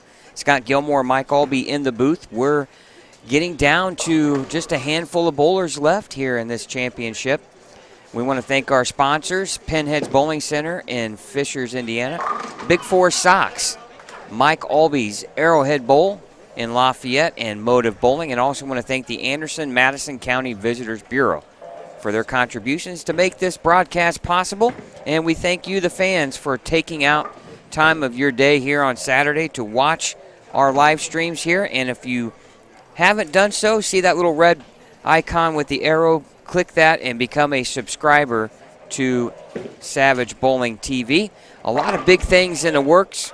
We'll have some big announcements here pretty soon. Probably we'll have one by the in a couple of weeks when we're in Fort Wayne for the Indiana High School Bowling State Finals. We'll have those announcements. And also, once we get to 3,000 subscribers, we're going to have a big giveaway. Maybe I can talk Mike Albee into giving away a autographed pen or something. I don't know. We'll talk to him about that. Anyway, but we want to thank you for watching, and also want to thank all the participants this weekend to make another Queens event successful here. And obviously, again, too, to Jeff Circle and his staff here at the Indiana State USBC for another well-run event. Yeah, they do such a great job, tournament in and tournament out. Just unbelievable. Oh, Michelle Irwin shoots 245, and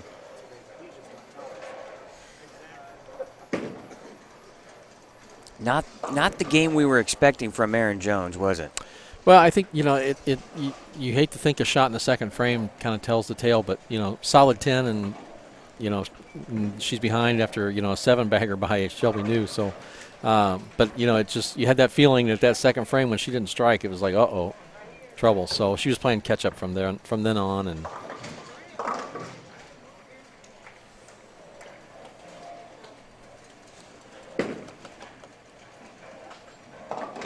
well, another an open frame here. Actually, strike and then open for April Herrmann, and she finishes with a 183. Still a great weekend for her as she is knocked out by Michelle Irwin.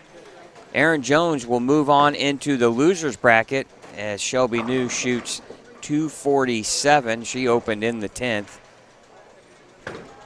Now we're just going to wait the scores of our matches down on the high end of the house, but again, we're getting down here to a handful of bowlers left, Mike, and it's about to get real interesting here. And the question's going to be, is this going to be a collision course between Michelle Irwin and Shelby New?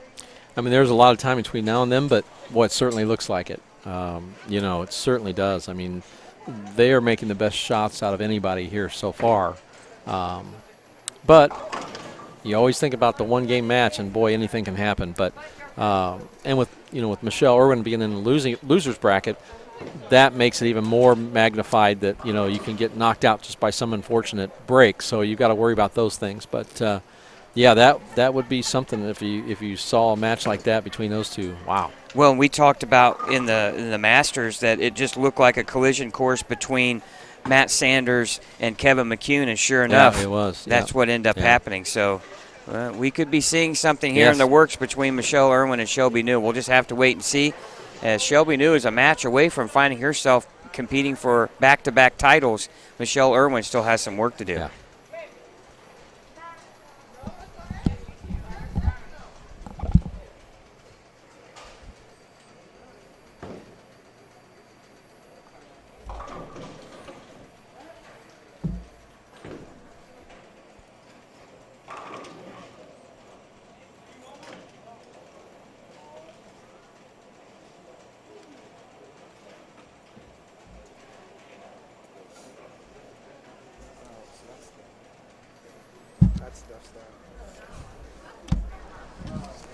All right, Mike, I'm down here, lane side here with Michelle Irwin. And Michelle, you come in as the number 1 seed. You ran into some bad luck in match number 1, but now the momentum seems to be picking up on your side. You bowled some great games here in the last few games. What are you seeing out there, and what's giving you success? I'm just trying, that's all. I'm not really a talker, so yeah. I'm just trying to stay focused and one shot at a time. Well, it looks like we had talked about the Indiana Masters where Kevin McCune and Matt Sanders were bowling so well. It looks like we could be seeing a collision course between you and Shelby New. I know you got some work to do, but boy, it seems like you're throwing the ball so well. Thank you so much, and I really hope to meet her there. I love her. Well, Michelle's not much of a talker, Mike, but we know her actions on the lane speak volumes. So, Michelle, best of luck. Thank you so much. All right, Michelle Irwin here. And Mike, you got to think that if she keeps bowling the way she is, we might see her in the championship. Yeah, you don't have to do much talking when you throw the ball like Michelle is. That's doing all the talking she needs to be done right now, and you can't help but think that the rest of the opponents out there are watching. So she's doing a great job so far. And you kind of lose the fact that she is the number 1 seed, even though she's in the losers bracket. She's the number 1 seed. All right, caught up here with April Herrmann. And April, you ran into the buzzsaw known as Michelle Irwin, but you have to feel pleased with your performance this weekend. You bowled really well and really gave her a good fight there in that match. Thank you. It's always great bowling this tournament. It's my favorite tournament to bowl every year. I look forward to it. These ladies are absolutely amazing. And we all know Michelle. She is a force. And every year, this is 2 years in a row, I've met her in double elimination, and it just hurts. Well, I know you had a chance there late in the match. You had a strike. It looks like you went on the left lane and you end up leaving a 3-10 split. Was that just a point of making sure you got it up to the head pin, or did you just kind of miss left? I missed left. I just struggled. That last game, it was just so hard. I tried to stay ahead of the transition. I just didn't do it. It was rough. Well, still, you got to be pleased with another deep run here at the Queens, and I'm sure we'll see you back next year. Absolutely. I love this. All right, Mike, April Herrmann there with another great event here this weekend at the Queens. Yeah, she had a great run, but hit one of the tough bowlers, number 1 seed Michelle Irwin. But what a great run she had. Well, looks like we're getting ready to start our next round.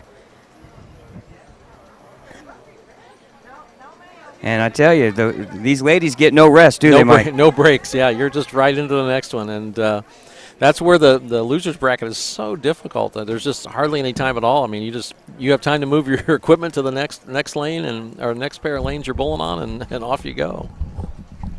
It's really that's why the mental game is so important in this tournament, because of the ups and downs and backs and forths and the little time you have to really just regroup.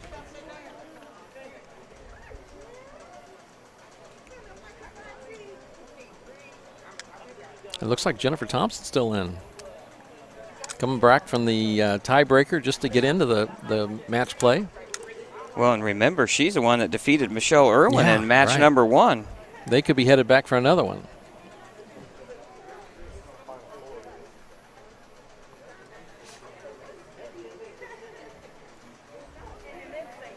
Boy, it's amazing when I walk around with the microphone how nervous everybody gets. Yeah. They have a smile on their face, want to be nice, but yeah. Yeah, get that microphone out of my face, right? Looks great start by Michelle Irwin there on lane 12. She's bowling Ebony Smith. Well, that means Alexis Carter won her match. And I believe she's bowling Jennifer Thompson, correct? Yes. So we should only have 2 matches going. Erin Jones against Jennifer Thompson, right? Yes. And then Michelle Irwin against, and then Samantha New will come back and bowl Alexis Carter for a chance, the winner advancing into the championship round. And while you commentate here on the Michelle Irwin match, I'm going to go down and give us a better perspective here on the Erin Jones-Jennifer Thompson losers bracket match here. Yeah, because I'm in or you are positioned to see from there. See what unless you've got your binoculars with you. Great spare by Ebony Smith, leaving the washout in the first frame, but picking it up.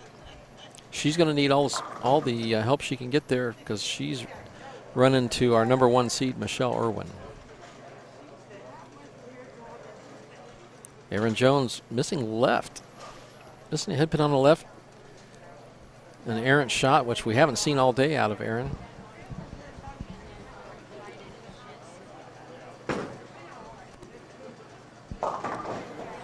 Well, I'm going to sneak in here with Alexis Carter, our 2019 champion. Alexis, you're 1 match away from another chance at another Queen's Championship.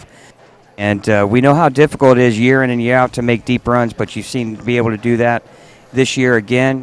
What's led to your success here so far? I've been making some decent shots. I've been sparing all day. So I've been lucky a few times as well. So I'm just going to continue to hope for the best, throw a good ball and hope for the best. Well, we noticed that your level of excitement after every shot is way up. No, I'm kidding. And I always say, like, the demeanor always helps because you never get too high or never get too low, and it seems like you've been able to make great shots under definitely pressure situations. Agreed. Thank you. I appreciate that.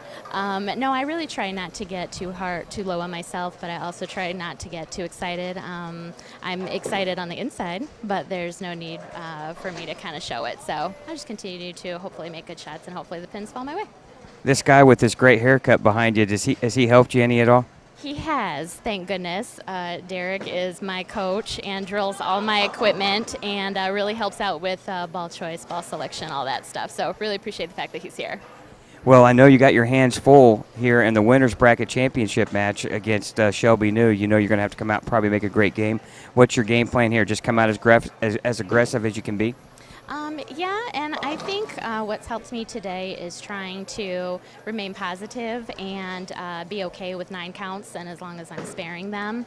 I'd like to come out and with 4 or 5 because she's real tough.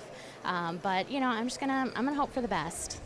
All right, best of luck. Thank you, appreciate it. All right, don't sell our 2019 champion short here, Mike. She's going to be a tough one to beat as well. Yeah, solid game plan and sounds like she's ready to go.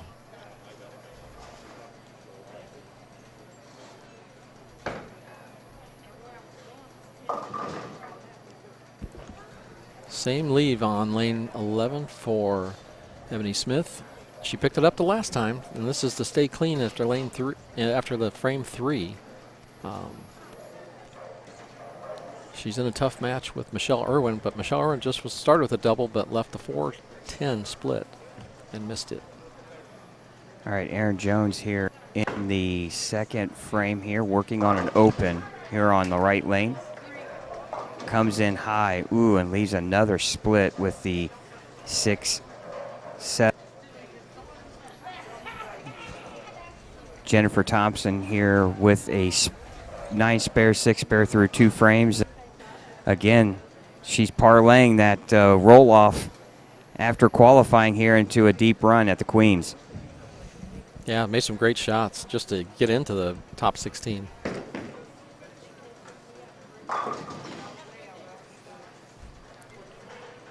Ebony Smith picked up that washout again to stay clean.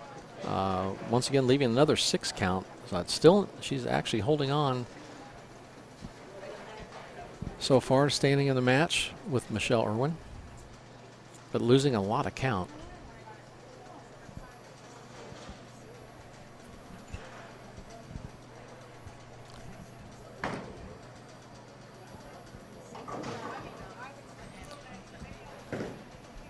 Ebony just picking up 3 of the 4 pins she left. Erin Jones going high, leaving looks like the 3-6-10. Yes, and she needs, I'm sure she probably feels like she needs to make this spare to keep herself in the match. The more that she opens, the looser the arm swing of Jennifer's becomes.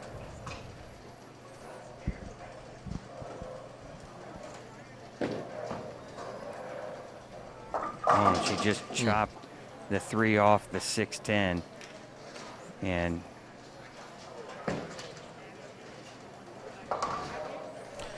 Michelle Irwin spares down here. She's up about 16 pins on Ebony Smith after 4.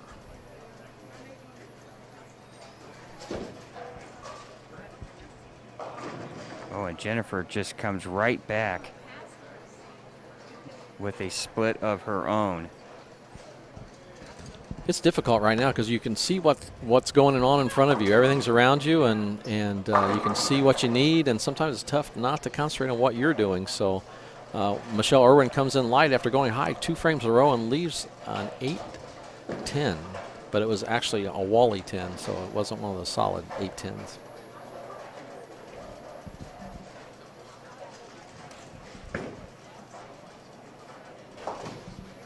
Well, and Jennifer didn't get a single pin on the fill. She goes 7-0,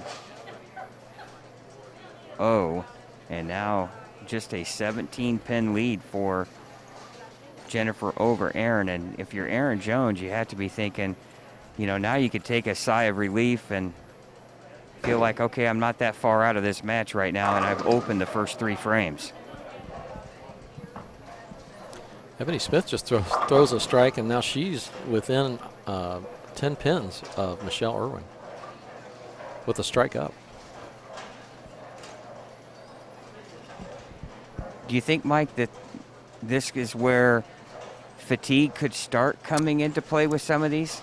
I mean, it could be, but I think it's more of just seeing what's in front of you and what's going on around you, and knowing that, you know, you get by this match and you're getting closer to the championship. So I think it's easy to be distracted, and but fatigue could be part of it. I mean, mental and physically, because of every match means so much.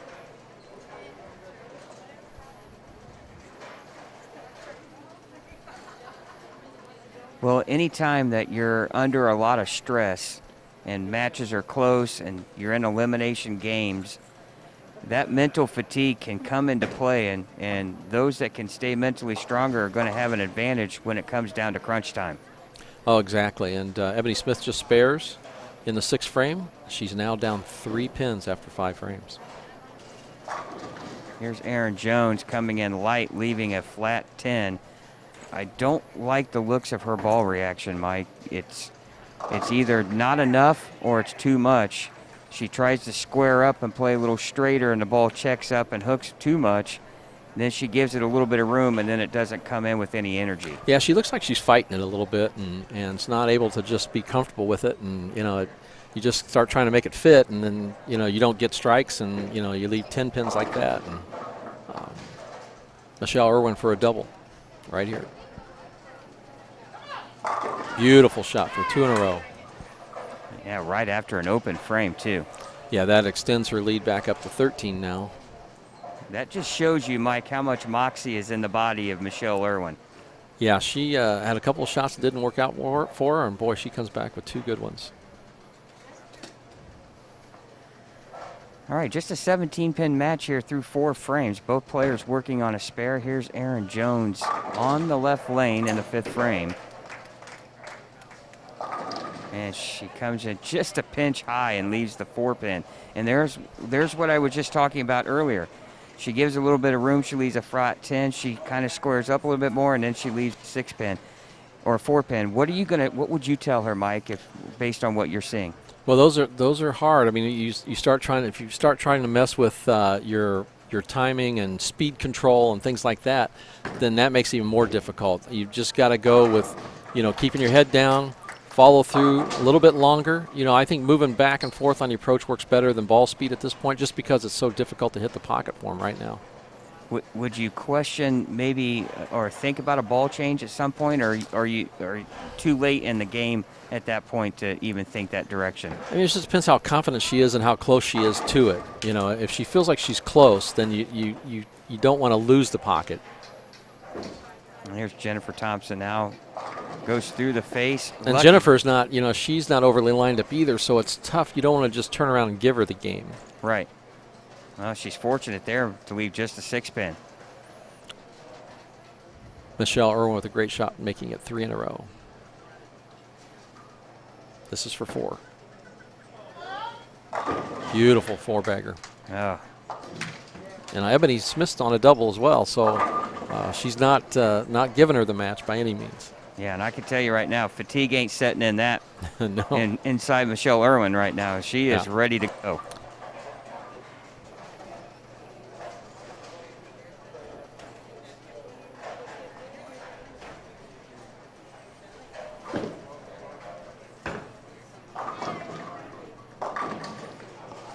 And Jen just shreds the rack here in the 6th frame for a strike, and now Erin's got to follow suit here. These are 2 big shots here for Erin Jones in this game. And Ebony Smith on that double leaves the big 4, so that should about finish this matchup. For Michelle Irwin will be the winner. Well, she'll advance into the semifinal, basically, of the loser's bracket. And now here's Erin Jones in the 6th frame. Oh, beautiful shot, leaves a stone 7-pin. Yeah, I'd just stay right there because that was a good shot. Wow. How does the 7-pin not go down there? How close is that match down there, Scott? Just a 17-pin lead for Jennifer. Actually now 18-pin lead with that 9 spare.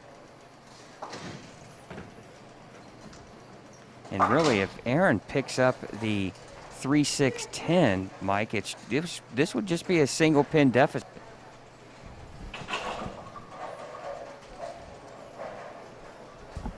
Looks like we're trying to head to another rematch here. Michelle and Jennifer Thompson.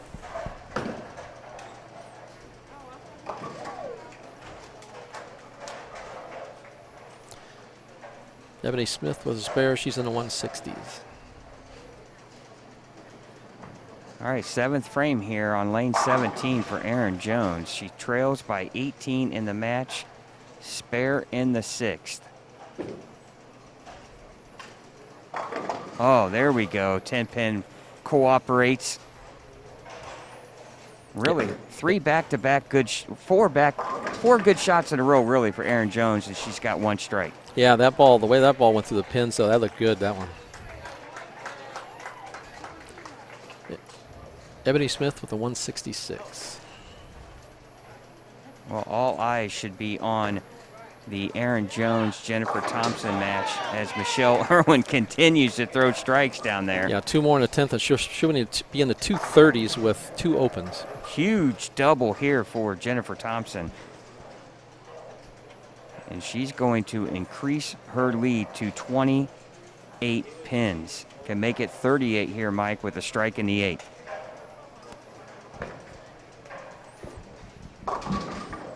Michelle Irwin goes high, but she switched balls. A good time to experiment a little bit. And she must want to know what ball not to go to after that other yeah, one. I would stick with the one she was using before that one. So that one had a lot more surface on it. Oh, another fantastic shot by Jennifer. She increases her lead to 38, and now Erin Jones, Mike, is in a must-strike situation here in the 8th frame. Michelle Irwin, 217. Ebony Smith, 166. Michelle Irwin advances to your winner down there, whoever that's going to be.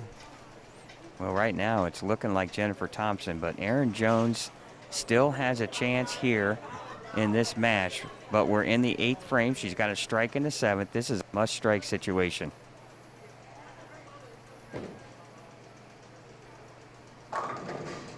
Oh, and she leaves a flat 10-pin. And her ball reaction compared to Jennifer's is she can hit the pocket. She just doesn't seem to have any power when it does hit 1-3. Yeah, I agree with that. Yep.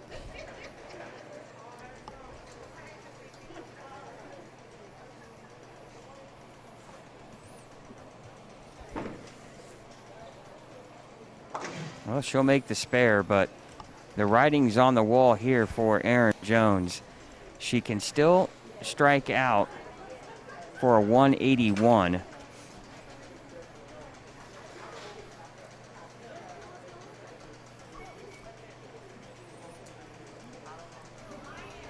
Obviously, Jennifer Thompson is at can strike out for 229. But even with a spare in there, she's still in the 2-0s, so she's going to need some help from Jennifer. But she's got a strike right here. Good shot. Yeah, good shot. She hasn't missed the pocket, Mike, since the third frame, but she's only got 2 strikes in 6 shots. That does not spell success. No.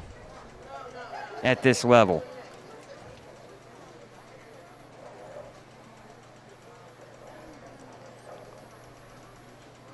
Well, Jennifer Thompson right now can put the nail in the coffin here in the 9th frame. With the strike here, she's be in the 190s even with an open, and that'll end it. So Michelle Irwin's going to take on a familiar face here in the loser's bracket in Jennifer Thompson. Jennifer was the one that put Michelle in the loser's bracket in the first round, and now can Michelle get revenge? Or will it be Jennifer going 2-0 against Michelle? Should be a great match here, Mike, in the next round.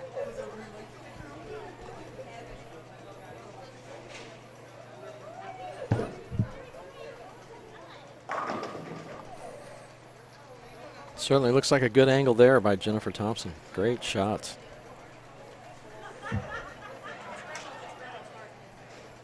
And her ball is hitting with plenty of power, and boy, she's got a good look here. And she's probably going to need all of them for the next match against Michelle Irwin. Yeah, and how ironic is it, Mike, that Michelle and Jennifer are going to face each other once again? Except for this going to be now, what, 5 rounds later or so? Yeah, and there's no guesswork this time. I mean, you saw, Jennifer kind of wins a match just to get into the match play. So, and you're bowling number 1 seed, and now you see she's went through, continues to go on. So there's no guesswork now. Well, even with an open frame, Jennifer was in the 190s, and the most Erin could do was 181. I think she struck on the first ball, though, so, yeah. So now we await the rematch of Michelle Irwin, and you got to think Michelle's going to be a little hungry on this one, right? Yeah, I would think so, yeah. Where I'm not saying that Michelle's going to win this game or win this match, but she's going to be motivated, and we'll see if Jennifer's up to the task. But she's been bowling well in her own right. Well, and remember, she bowled the opening squad, so Michelle Irwin bowled the opening squad to be the number 1 seed. She didn't bowl the second squad, and so she had a long layoff, and her first game back was her match, and she lost that one. So now she's been going and bowling, and there's no delay this time. So I think that's in her favor as well. Well, it's nice to look out and still see the sun. It's very nice, yes. Now, don't forget, it's an hour later tomorrow, so that sun will be dark. So, no, it'll be sunny. It'll be good. Actually, it's going to be sunnier later. Sunnier, yes. Later, right? And at 6 o'clock, still seeing the sun. Yeah, I got 55 degrees here in the city of Anderson. Well, it's hard to get people to understand that, here in Indiana, it's at 10 o'clock, it's still sunny in the summertime. So, right. We're down to 4 competitors. In the winner's bracket, they just happen to be the last 2 champions bowling against each other. Alexis Carter taking on Shelby New. And in the elimination bracket, we have Michelle Irwin and Jennifer Thompson. So if those bowlers would report to their starting lanes, once both of you are there, you can begin your matches, and good luck. One thing I do like to see when I look at the extended forecast, I always like to, I see some 60s. Do you see any snow flurries anywhere? I see no snow Monday? flurries. No? I do see a little bit colder on Monday with some rain, but Okay. I always love to see the 60s because sometimes March has a tendency and April has a tendency to disappoint. Because mine has a snow flurry. I hate to rain on your parade here, but mine's got a little snow flurry there. Oh, that's Anderson though. I'm talking West Lafayette. That's a long ways away. That's an hour and a half west. Yeah, I'm ready for spring. I'm with you. All right. Now we have Alexis Carter taking on Shelby New. And we're going to have to move things around here. Here comes our producer-director. He's going to get the match switched over. They're on 15 and 16. Solid 10. So, Chad, you talked to Jeff. What is the method of madness here? What are we going to see? Where's the next match or the finals of the? I have no clue. What? I'm winging it. I do know that. You should run for office, Chad. Thank you. I do know that 13 and 14 will be the championship or the finals or whatever of the losers bracket. Okay. And then it comes down to 9 and 10. Okay. That's all I was concerned about. Okay. I wing it. Regardless. There you go. Ladies and gentlemen, Chad has made his statement and he's off. Again, we want to thank you for watching. And yes, Kyle, we appreciate the fact that there's no snowstorm like there was at the Masters. Nice and sunny, and we are thankful for that. We'll try to get some more interviews with the players. I'm sure Erin Jones has to be extremely disappointed as just 2 rounds ago she was undefeated, and 2 games later she finds herself packing up. And she bowled a much better game the last one she got knocked out in, obviously, but she just couldn't find the angle to strike. And now here's Shelby New on lane 15.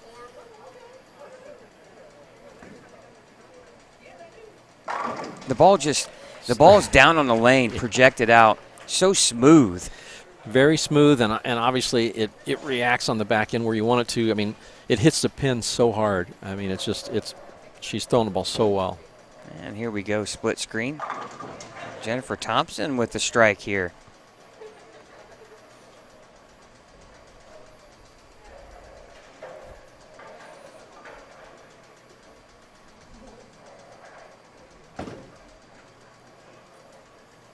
Alexis Carter with the strike. Yeah, great shot. She started with a solid 10 too.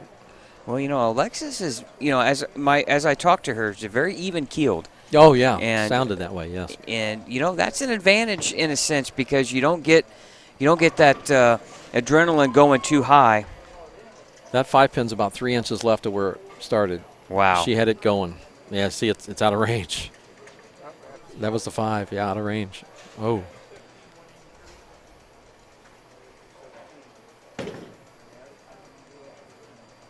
Our cameras were set up to show 13, 14, 17, and 18. And when matches are on 15, 16, 19, and 20, you got to make adjustments here, and we got to turn our cameras a little bit here in order to get you all the action. We don't want to miss anything here as we are down to our final 4.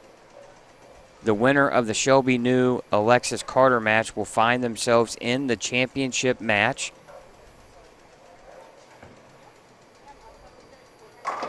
Oh, great shot by Shelby. So impressive. What a difference. We've got a solid 10 double, and Shelby New's got 3 in a row. So the solid 10 pin, the first frame, is the difference so far. And even Alexis even said that she knew she had to come out strong because she expected the same from Shelby. And sure enough, both players have come out here swinging. Spare there for Jennifer Thompson. And I might find myself heading right back down to get some more information here for you, Mike. Yeah, it's a little out of my eyesight range. Great shot by Michelle. Shelby New crossing over for 4. Big break.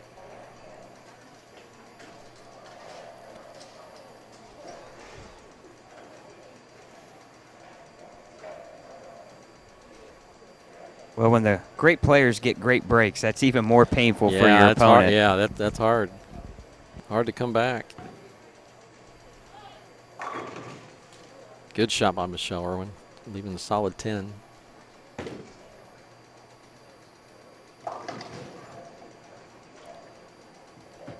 Alexa leaves that one out a little wide, leaving at least a 2-4-5 from where I can tell from this angle, looks like.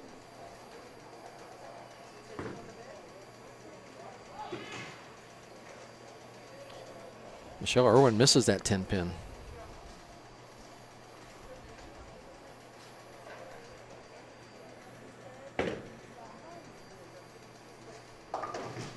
Good spare by Alexis.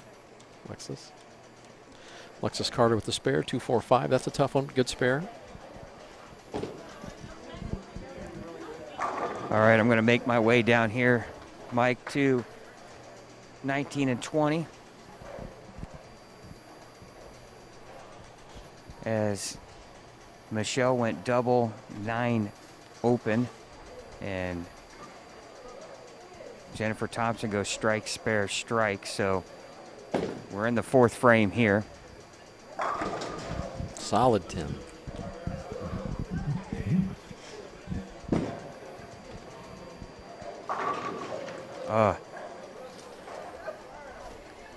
Four pin for Jennifer here.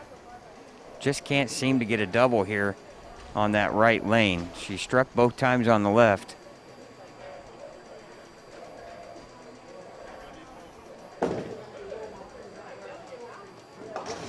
Good spare by Alexis. But spares is not going to do it with her against Shelby New.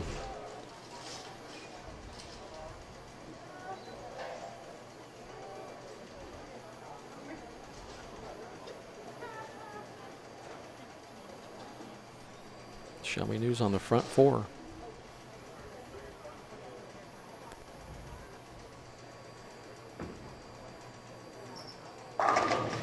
Great shot. Front 5.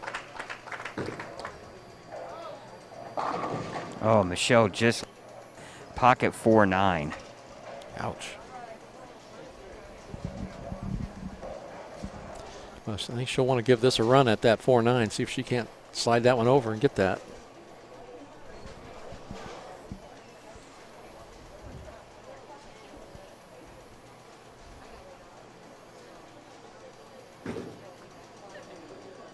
Oh, whoa, what a great spare there. Good shot. That is a game-changing spare, if there ever is one, Mike. Yeah, I think that the reaction to the 4-9 spare kind of got Shelby right in the middle of her approach and made her kind of rear up and pull that one in a little bit, but breaking it down. Well, she goes from potentially being down 13 or more to just down 3, and of course now she leaves the 2-5 here. Not an easy spare, Mike, as you're going to go cross lane. A number of ways to chop this spare, so she's got to be careful. Especially after picking up the 4-9, the last thing you want to do is miss a spare.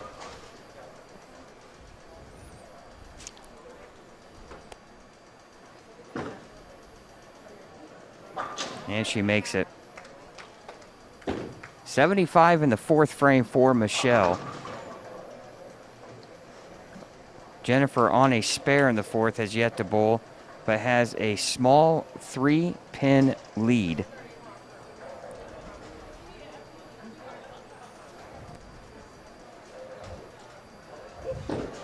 Make it 5 here with the strike. Oh, and she does. Good shot. Yeah, good shot there.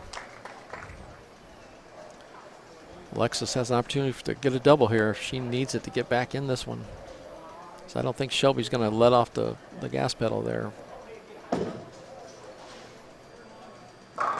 Beautiful shot by Alexis. Nothing seems to phase her very much, no, does it? It does not. Now Jennifer Thompson here back in the 6th frame. Can make it a 15-pin lead with the strike. It's got a chance. Oh, 10 back. Beautiful shot. I Great. saw that 7-pin was the last one to go. Great shot there by Jennifer.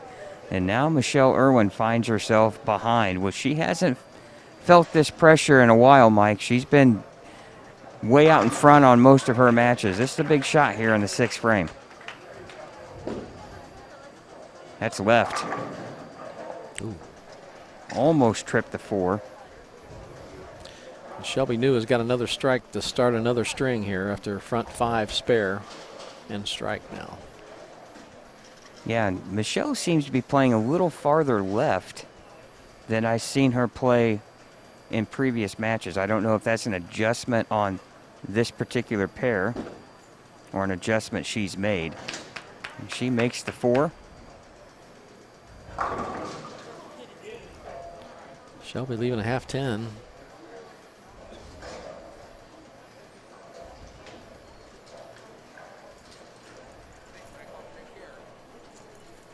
Yeah, important spare here for Shelby. Don't want to give any pins back to Alexis here, if possible. Now Michelle Irwin in the 7th. And she misses way right, leaves a washout split. Shelby covers that 10 pin up. Alexis Carter sitting on a double, though. Well, she's got a chance now, right, to get in this one. Yeah, absolutely. Shelby's got 179 in the 7th. She can cut this to a 13-pin deficit here, Mike, with the strike here in the 7th or the 8th frame. And a nice spare conversion for Michelle. Her spare shooting's keeping her in this game. I would say that was a big spare. She needed that. She missed a single pin, but she's come back to make a 4-9 and then a 1-2-4-10. Oh my goodness, that's painful. Alexis didn't look like she liked that, but boy, it certainly hit high flush. I felt like I just got punched in the gut by that shot for Alexis. As Jennifer leaves a flat 10 pin.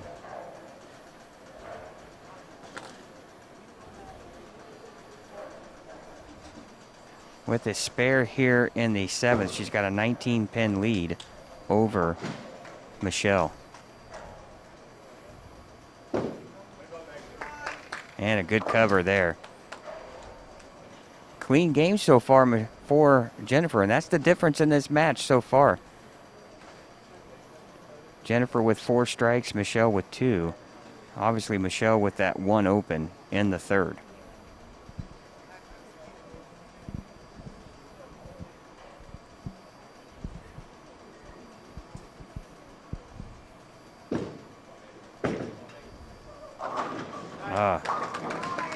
Looked like identical shots out of both the girls there. It was just kind of split the seas there. Now Michelle wasting no time here, Mike. Stepping right up here in the 8th frame, down 19. Wow. Great shot. Yeah, no doubt on that one. Now she can cut that deficit down to 9 here with a strike in the 9th. She can strike out for 220. And Jennifer's on a 209 pace, so lots of game left here in this match.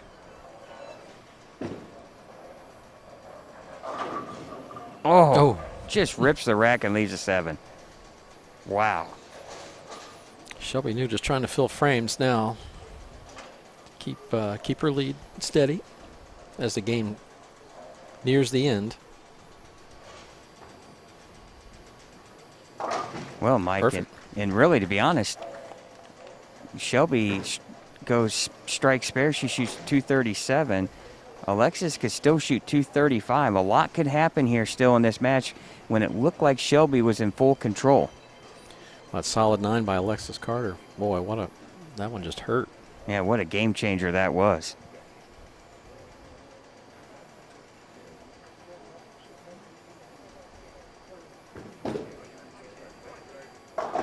Oof. Huge break for Shelby New right there, and a split for Jennifer. And you know, when I watched both the ladies bowl, they both bowled at the same time and almost mirrored each other. You know, even though there's one or two pair between. You know, I could never bowl when there's just you two out there like that. And I mean, they were almost step for step, which I can't help but think that didn't affect both of them. Yeah, you got to wonder if they had to do it over again, if they would have let one go. Yeah. I mean, there's only 2 matches going. There's no need to be up there at the same time. You're wondering if that might have had some kind of an impact Yeah, I mean, there. you think that, they're both they're concentrating great and, not paying attention, but that's one thing where all of a sudden you're the only person out there. You catch those things in your peripheral vision for sure. And they're going to be up again at the exact same time. Oh, great shot by Jennifer. She can strike out for 205 and force. She can shut Michelle Irwin out. And that's a winner for Shelby New. What a clutch strike.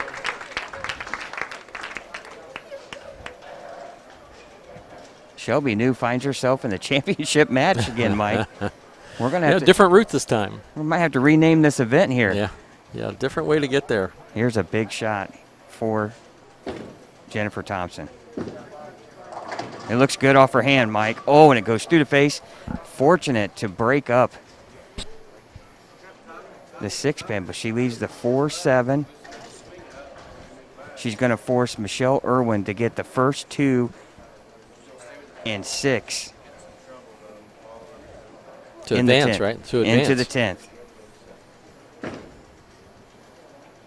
And remember, Jennifer struck out late in the game against Michelle to knock her out into the loser's bracket in the first round. So here we go. You're right, Michelle wasting no time.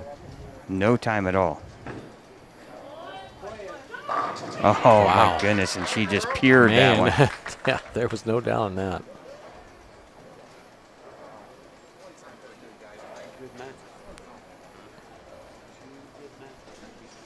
Boy, that 9th frame split really proven costly here for Jennifer.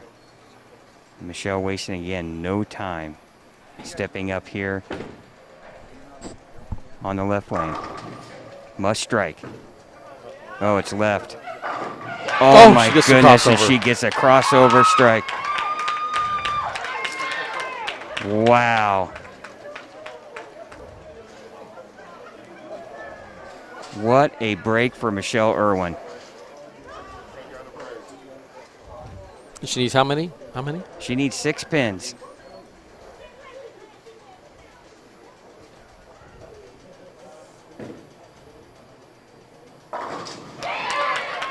Back-to-back Brooklyn strikes to win.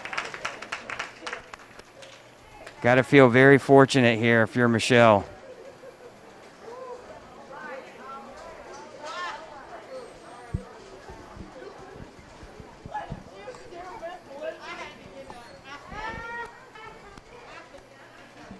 Well, I don't think things get any easier. So the 3 we have left are all pretty solid here. So it'll be quite some good matches left for us here. Well, I'm telling you, if Michelle Irwin has 9 lives, she just used about 8 of them up right there.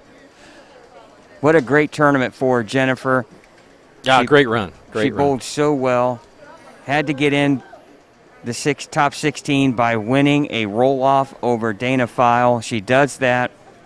She knocks off the number 1 seed in the first match, finds herself back in almost to the finals of the losers bracket, but comes up short on a lucky, you got to say lucky break, because that's a fortunate break for Michelle Irwin. But again, Michelle's bowled well. And that's what happens in one-game matches. I mean, it can come down to things like that, and all you want to do, you want to have the ball in your hands when it comes time to who can win, and Michelle was able to perform enough to do that, and she finds herself now 1 match away from an opportunity to win the Queens. But Alexis Carter bowled a good game against Shelby New, and so now she finds herself against Michelle Irwin. So there's no easy matches at all. Well, you kind of wonder, Mike, how much does that take out of you if you're Michelle when you're, because that the stress level, the tension, the adrenaline, it's all at a really big high. You win. It's like shooting at 300. That next game is really hard. Yeah, it's very difficult. I mean, that's the middle part of it. You have to reload again quickly and enjoy the moment and time to turn it on again, because you're right next. You got time to get your equipment to the next pair of lanes and start again. So yeah, and another 1-game match against someone who looks pretty good out there, Alexis Carter, and it's not going to be easy for either one of them.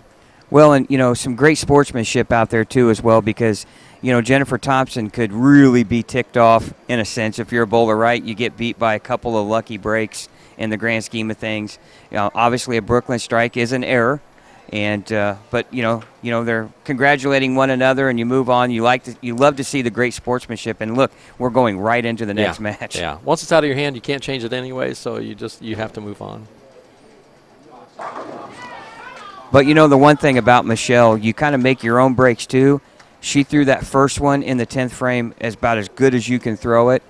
And, Michelle has bowled so well all day long. How about the 4-9 spare? Absolutely. Absolutely. Yeah, I mean, game changing. Without that, she doesn't win. Absolutely. Those are game-changing spares. Yeah. Yep. Because you're not supposed to make those. No, you're not counted on to do that, no. Right.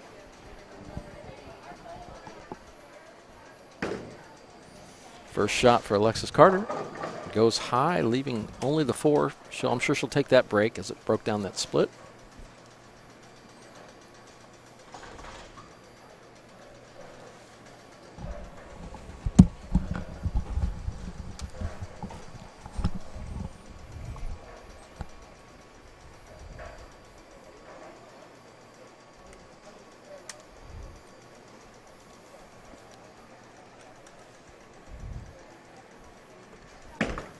Well, we're still on that collision course, Mike. Yes. With Michelle Irwin and Shelby New. We got half of it. But can you look at that and think, wow, all right, I get to the championship match. I've got to beat Shelby New twice. Right. I mean, my goodness. That is going to be what a challenge. A tough task. Yeah.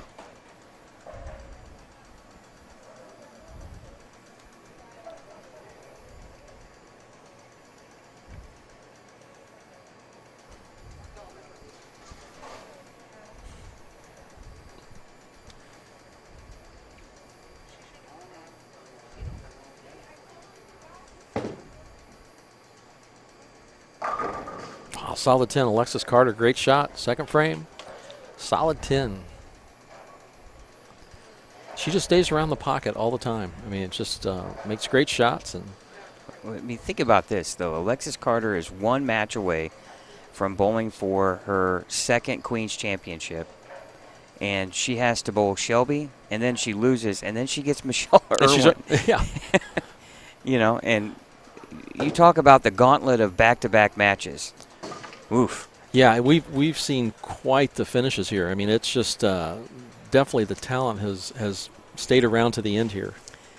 Well, and as you talked about, the women don't disappoint.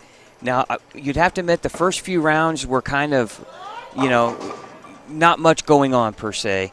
Then these last couple of rounds, we've come to matches in the 10th frame. Shelby New had to strike in the 10th frame to shut out. And she was shooting 230.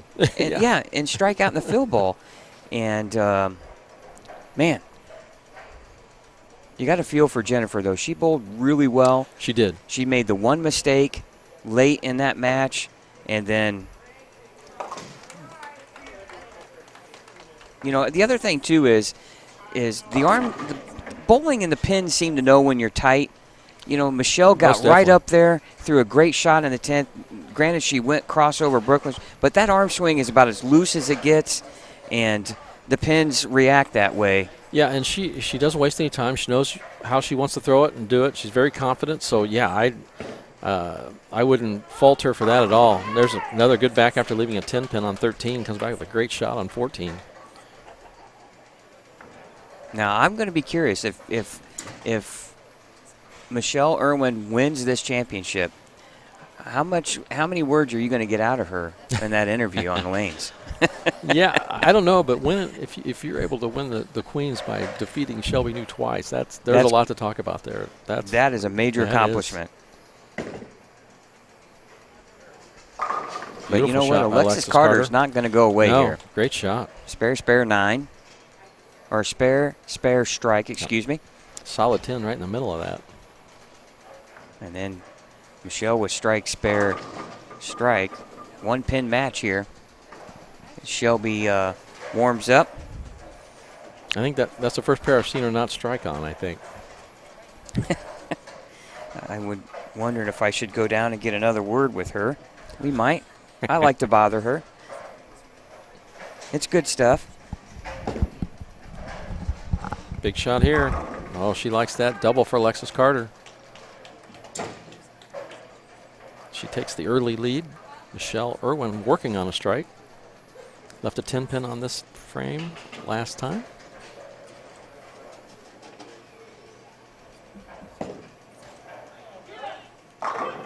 Solid 10.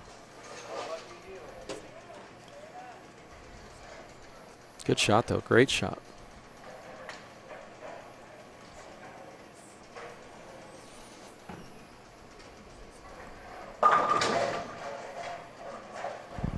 I see that reaction. She's so excited, Mike.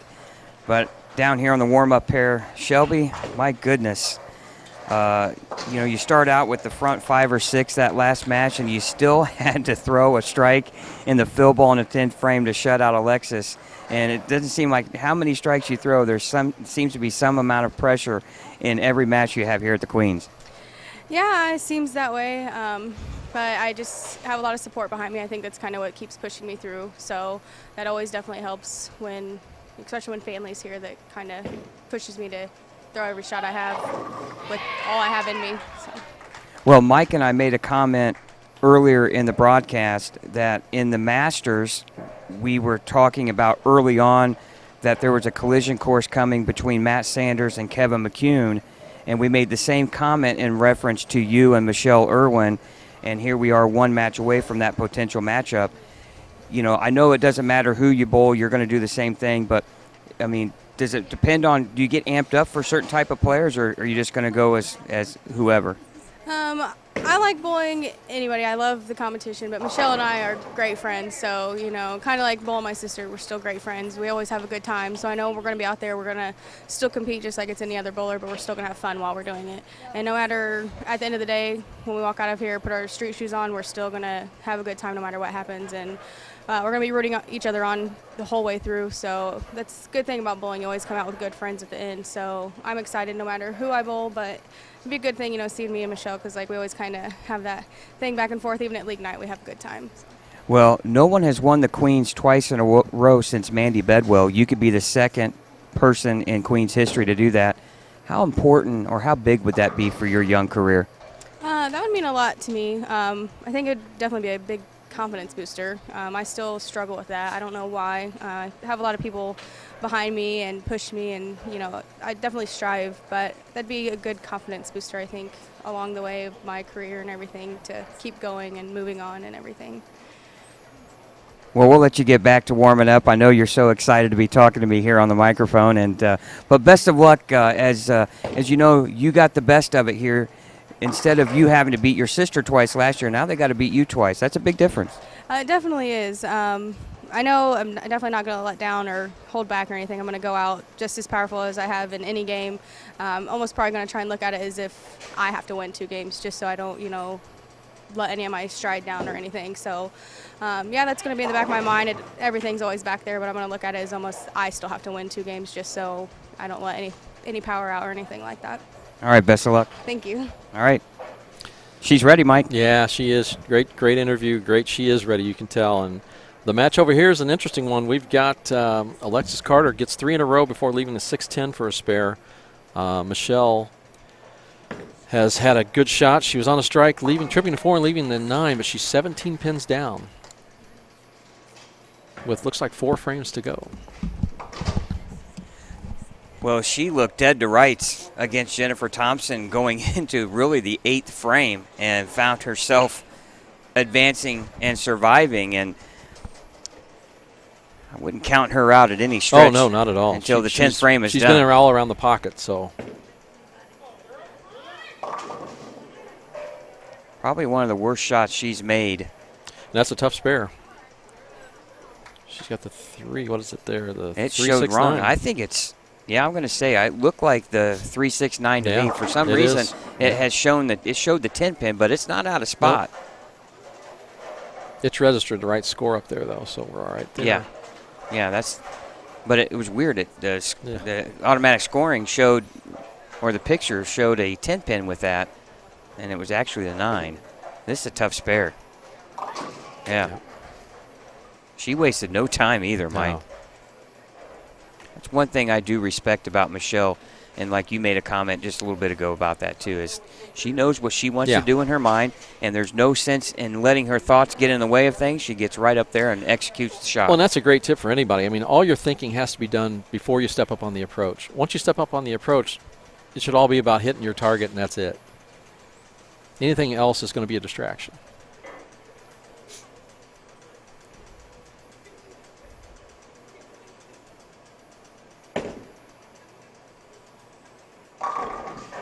Solid 10, all around the pocket.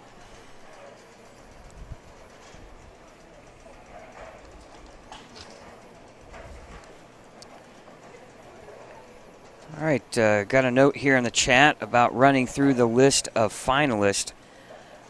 I'll go with the matches as they go across, as we're down to the finals of the losers bracket. Our 1 seed was Michelle Irwin. Our 2 seed was Michaela Hemden. Our 3 seed was our 1 seed was Michelle Irwin. Jennifer Thompson faced her as a 16 seed. The 8-9 seed was Alexis Carter and Alexandra Ross.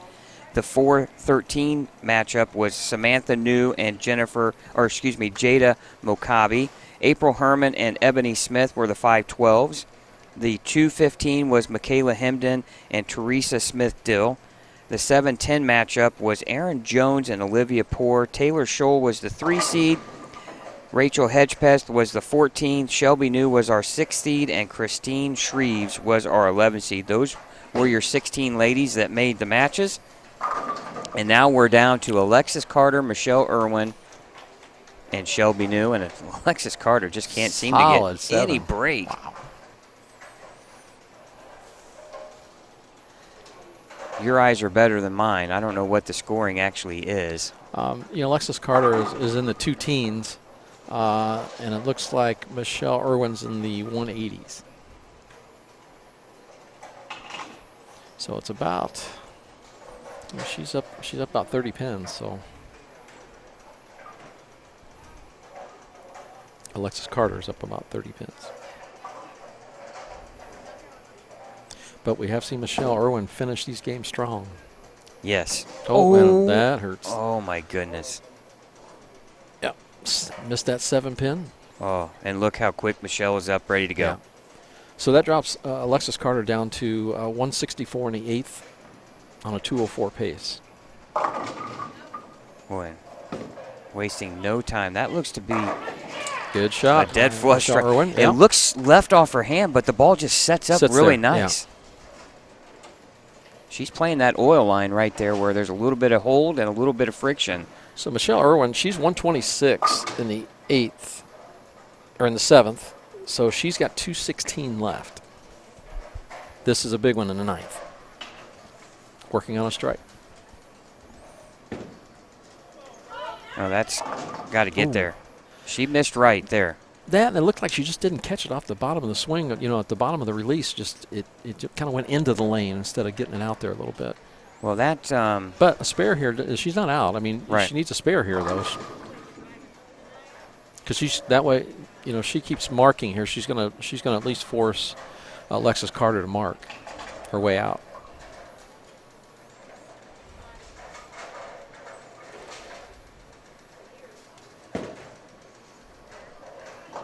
Oh, wow! You don't see that leave the 5 too often like that. She's got 184 left. She's going to need some help. Yeah, Alexis Carter would need to open both frames to have let her have any kind of chance. And that would be 3 in a row. Yeah. Kind of hard to fathom that Alexis is going to let that happen. Yeah, after she's only missed a pocket 1 time, so Alexis Carter has. Well, any kind of a mark right here and it's over. Yeah. And the easiest mark is a strike, isn't it? And there you that are. That'd be it. Yep, that'd be it. Good shot by Alexis Carter. Now. And she's bowled so far. I mean, she's had some good games. She's very consistent. Yeah. But, as I said, the demeanor is just what's so impressive. You never know if she's needs all of them or right. none of them. You couldn't tell by watching, no. Yeah, it's just really impressive to watch. Where she's been consistent in the 200s, 2 teens, Shelby New's been consistent in the 220s and 230s and 40s. So, you know, it's going to be a tough match. But once again, from pair to pair, you just don't know. Right. Well, but our finals is set. Alexis Carter, and boy, good thing she struck in the ninth, right? Well, you got a feeling the heat was off, so the pressure was off, so it might have been one of those shots where you just, you know, you don't put all you have into it. But and it's, you know, it's a long day here. Yes. You know, you bowled 4 games of qualifying. I believe she only bowled 1 set. And yeah, if you bowl 2 sets, that's an extra, you know, 3 hours of bowling. That's a lot when you get to match play. well, and she found herself, you know, fortunate for her where she stayed in the winner's bracket for a pretty long Yes. time. So she didn't Get have a couple breaks. She got a couple breaks Yeah. in there, you know, breaks as in timeouts. She skipped a couple of games, Yeah, right? yeah. Still a great tournament for Michelle Oh, Irwin. yeah. Another Yeah. deep run. And again, she finds herself a game short of getting into that championship match. I think she was down to like the final 3 or 4 last Yeah. year as well. And she looked like she was poised to find herself in the championship match. But again, Michelle Irwin, another great weekend. And Yeah. you got to think that there's going to be a time where she's going to be wearing that tier at some point too. But again, right now, She's very comfortable out there. I mean, you know, whether she's up or down, she finishes all the games well. And boy, that's just a great feat you're able to do, is to continue to finish games, and that's what Michelle's been able to do. It's a good tournament. Good tournament for Michelle Irwin. absolutely. Our number 1 seed. Well, Michelle Irwin's deep run comes to an end in the finals of the losers bracket, but our championship match is set up to be a good one. Our 2019 champion, Alexis Carter, will take on the 2020 champion, Shelby New. We'll be back here just in a couple minutes for our finals of the 2021 Indiana Queens Championship here on Savage Bowling TV.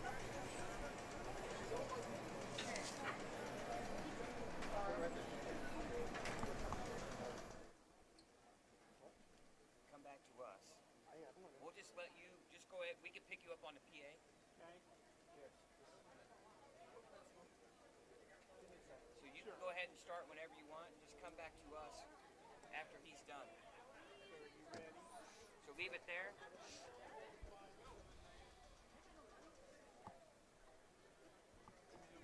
Who wants to go first? Go for it. All righty, we're down to the finals. Looks like we're going to have the 2019 champion bowl against the 2020 champion to determine who the 2021 champion is. So Shelby is undefeated, and she wins the first game. The tournament's over. If Alexa beats her the first game, then they bowl the second game for the title. So I want to wish them both good luck. Hello, everyone, and welcome to Savage Bowling TV's presentation of the Indiana Queens Championship here inside Championship Lanes from Anderson, Indiana. Scott Gilmore, Mike Albee in the broadcast booth once again. And we have a scenario, Mike, where 19 plus 20 equals 21. The 19 champion taking on the 2020 champion for a chance to win the 2021 crown. And we couldn't ask for anything better. The matches have been so exciting, and here we're down to our final one. Yeah, somebody's coming out of here with 2 and possibly a back-to-back, so which is not something that's done very often. And, you know, Shelby New has had a great run. It's a different time this time. Last time she came from the loser's bracket from the very first match all the way up. This time she got to cruise through the top, sit there and wait a few games, and has done it the other route. So, you know, she's obviously the favorite, but Alexis Carter has bowled tremendous so far, and it's not going to be easy for either one of them. We call Alexis Carter the silent assassin because the highs are not very high and the lows are not very low. She's even-keeled. She has the right demeanor maybe to take down Shelby New in 2 games here. Yeah, it's going to be difficult because you have to win twice, but, you know, it's it's going to be a satisfying win for either one of them because they have worked their way all the way through a very, very tough field. The hometown hero, Shelby New, could become the second bowler in state history to win back-to-back queens. Mandy Bedwell did it earlier on, and now Shelby New can put her name in the history books as well. So we're going to be on 9 and 10 for our championship pair, and we appreciate you watching here on Savage Bowling TV. We want to thank our sponsors, Mike Alby's Arrowhead Bowl in Lafayette, Indiana, Big Four Sox, Pinheads Bowling Center in Fishers, Motive Bowling, and the Anderson-Madison County Visitors Bureau. We hope you enjoy what should be a thrilling championship match here between our 2019 champion, Alexis Carter, and our defending champion, the hometown hero, Shelby New. And we're just now ready to go here, and Shelby's going to throw the first shots here on our championship pair, lanes 9 and 10. And Mike, Shelby has been getting off to some unbelievable starts, front 5, front 6, front 7. And I think the last time they bowled, I think she had the front 5. Oh.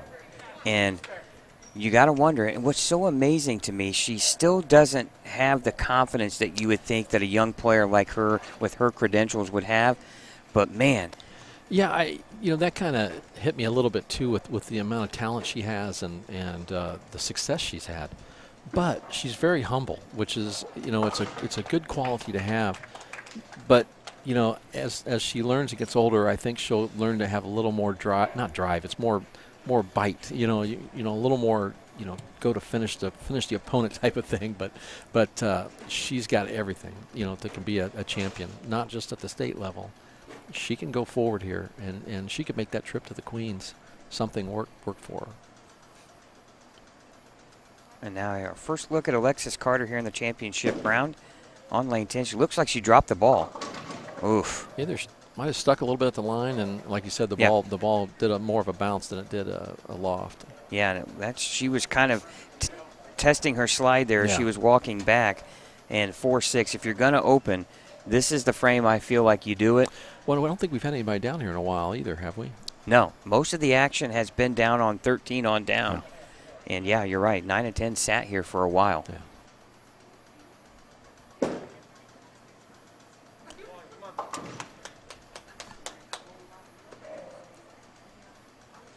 But, again, you watched Alexis turn around after leaving the Open. No reaction whatsoever, very stoic, which I think allows her to focus in the right manner on every shot. Yeah, it's because you don't want a shot like that to affect you the rest of the way, and they don't. I mean, she definitely lives by the, once it's out of your hand, it's history. You just work on the next shot, and that's a great trait to have.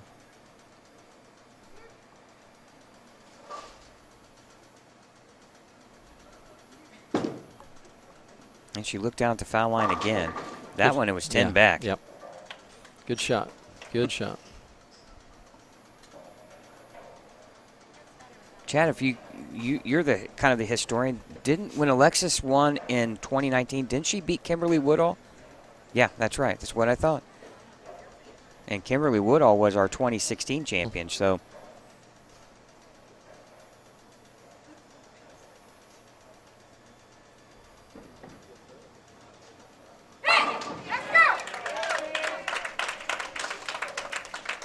No doubt on that shot. That was a perfect shot. The other thing that's so amazing, too, is she's bowled in that jacket all day long. A lot of people can't bowl in long sleeves. Yeah, I agree. I'd be one. I've never bowled in long sleeves. I noticed Pete Weber later in his career, he started to wear the undershirt. Obviously, the older you get, the furnace doesn't work near as well inside, does it? I can't vouch for that. I don't know. You don't get cold very often? Well, I'm cold now, but no. Tomahawks the 9 down. There's that bite you're looking for. I was looking for. See that? Yeah, the emotion. Reaction? Yeah, that's. They talk about Tom Smallwood too, not having a lot of emotion when he bowls. But you can see it in his eyes though. He's got drive. I mean, you don't get to these opportunities unless you have it. Well, and the other thing too, Mike, you don't get these opportunities to bowl for titles very often too. So you got to take advantage of every chance you get. You're going to be the best bowler in the state.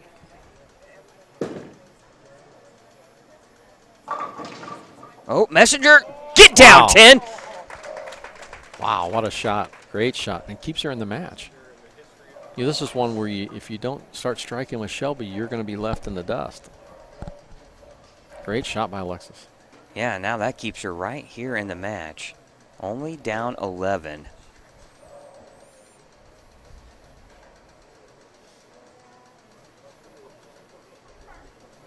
Her ball rolls at the right spot. It just gets down the lane and then it rolls kind of hard. She gets it to the back end where she needs it, yep. Yep, absolutely. Now left lane here, fourth frame, working on a double. And cut it to a 1-pin lead. Perfect. Perfect shot. 1-pin deficit now here for Alexis. And now Shelby New has a chance here in the fourth frame to increase that lead back to 11.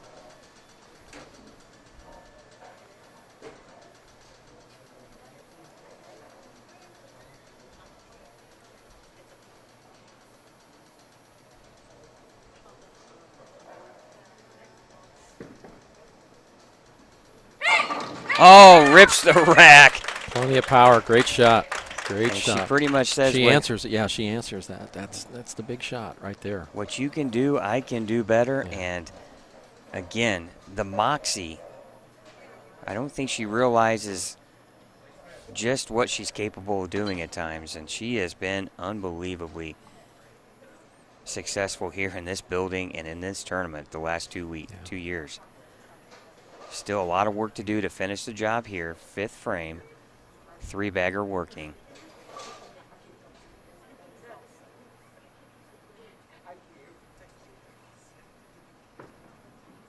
Yeah, Left that's the target. 10. Yeah, oh, great break. Fortunate to Great leave break. just the 3-pin. That looked a little left.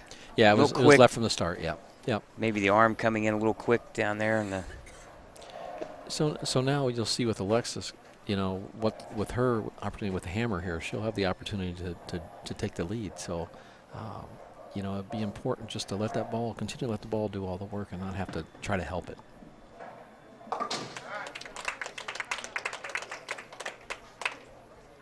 Yeah, big shot here. Working on 3 in a row. Yeah, she can. She can tie the game right here.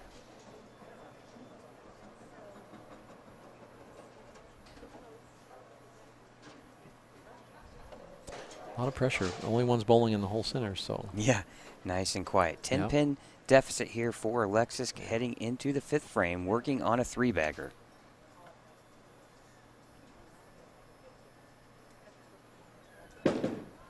Oh, she's stuck. The ball's still coming back hard. Ooh, leaving just the 7.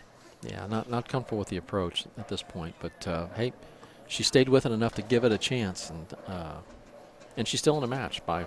Well, it just doesn't look like the ball's going to get there, and then it just hooks so much down All lane. his power, save the power up. Yep. Yeah. Big spare conversion here. Remember, she missed the spare against Michelle Irwin late in that match. And Michelle wasn't able to take advantage of it. Oof. And she just did it. Just made it that time. I'm a big proponent All of you got to the... do is touch them. All you got to do is touch them. You're right. And she proved that right there. I'm a big proponent, though, Mike, of I like to throw hard and Hit 'em a straight. little hard. Yeah, well, yeah. You know. Yeah, but I think, like on a shot like that, she knows what it's going to do. It's going to hook. I think it was more the fact that she's tentative on the approach more than anything. Yeah, you're right here. She's got to get that out of her mind, right?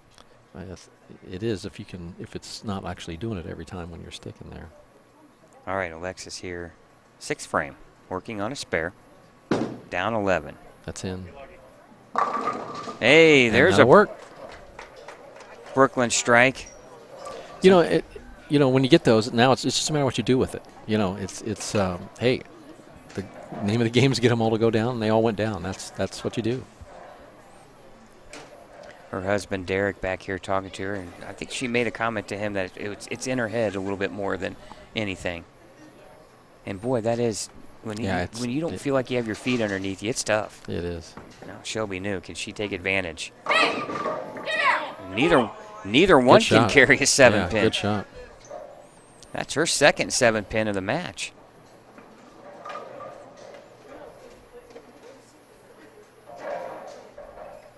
Alexis' 1 9 count was a 7-pin, so we've had 3 7-pins here and both players are right-handed. That'd be something you and I'd leave. Yeah. You leave a lot less than I do. They still in, you're still in the memory banks, All right, good spare.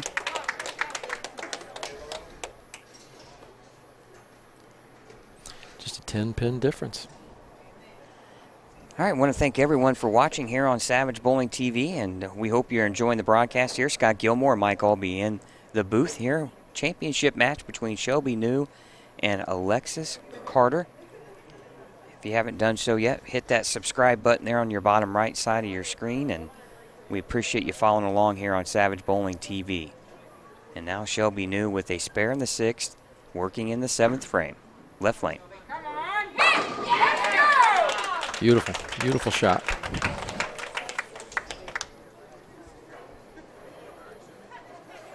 You don't really need to say a whole lot when your ball's hitting like that, do you? No, and she's just so solid at the line. I mean, it's just, she doesn't seem to be having any issues with sticking, or she's got it very comfortable up there and making good shots.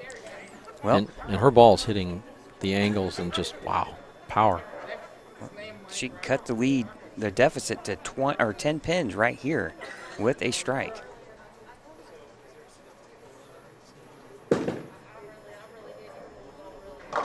Oh, and she rips the rack for a double in the 7th.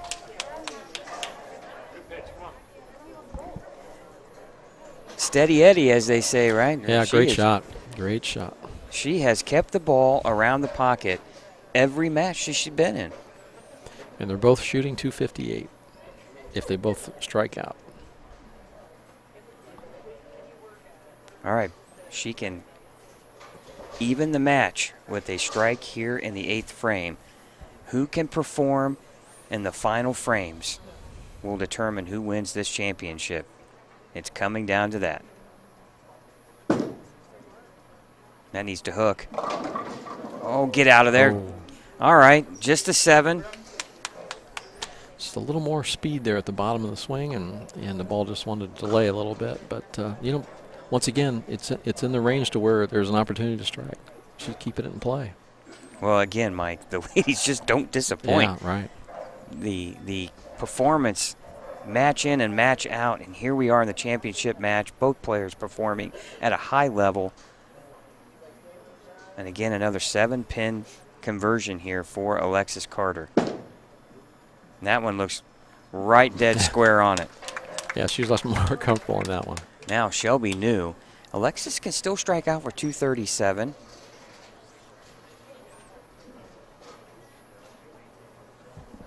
Shelby's still on a 2-team pace here. A lot of bowling left here in this match. 8th frame, right lane. Working on a strike.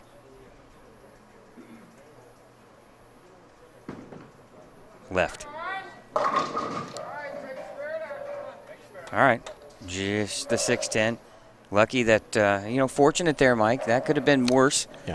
Yeah, she broke the split down, now leaving the 6-10, so, just got to make your spare to keep that 1-pin lead.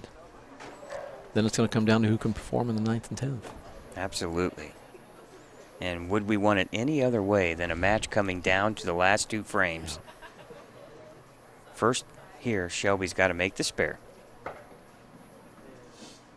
Good job. And she does. Yep. Mike, her spare shooting in this tournament has been very impressive. She hasn't really... Yeah, I can't think of anything that I saw her just miss. Remember in that first match last year against Theresa, she had, 2 or 3 opens. She bowled E.J. Tackett, wasn't it? And she opened, and, missed some easy spares. But her spare shooting has been very good. Now 9th frame here. Just a 1-pin game.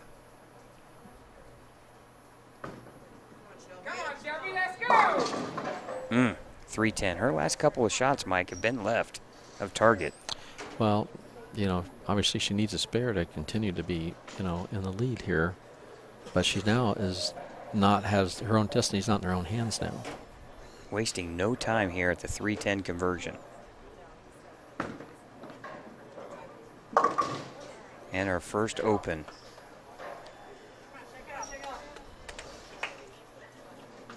Well, 215 and max Right now, Alexis on a 2:17 pace. Yeah, she took the lead sitting on the bench. And she probably wasn't expecting that either. No. Can she take advantage of Shelby's mistake in the 9th frame?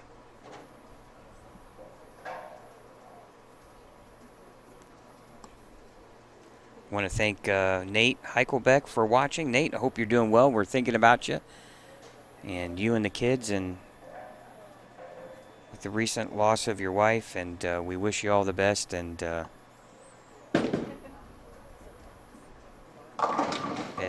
oh my goodness, what pin was that? I don't know if it was the 4 or not. Was it the 4? Was Yeah. it the 4? I didn't know if it was the 5 at first that moved over. Yeah, and I'm not so sure that wasn't the 5 pin. I don't know. What do you spot there? Whatever it was, but I'd have to see a replay. I'm not so sure that wasn't the 5 that got moved over. Let's see if we can watch our replay maybe here. No, that's the 4. It's the 4. It was a 4 pin. It was the 4 pin. That's the one you're watching your own broadcast, and you got a 20-second delay or so. You can kind of see what happens. Oh, again, hey, we got a Pinhead UK. We want to thank you for watching in the United Kingdom. He said it's midnight here. Great stream. Great finals so far. We thank you for watching, and it's been a great telecast all day long here at the Queens. One of our favorite events of the year to broadcast. The ladies never disappoint. It's been absolutely remarkable all day long. Here we are in the final match. Critical situation here. And we're down to roughly, Mike, just basically, you know, a 10-pin game here for the most part. Yeah, there's Alexis Carter has 1 pin to play with in count, so going into the 10th with a spare, if she gets a spare. Shelby New not out of it. No. Okay, an 11-pin match here for Alexis. Now, she controls her own destiny here. A double, obviously, would win. 20 pins in the 10th frame would win. Anything less than that, Shelby New has a chance. Yep.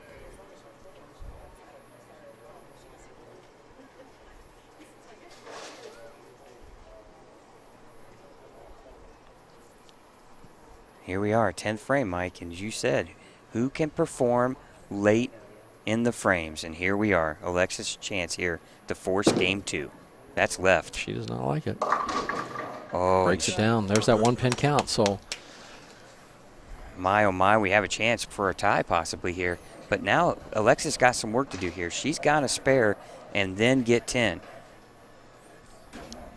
We do know that Shelby has to double, but what Alexis gets on her field goal will determine what Shelby has to get on hers.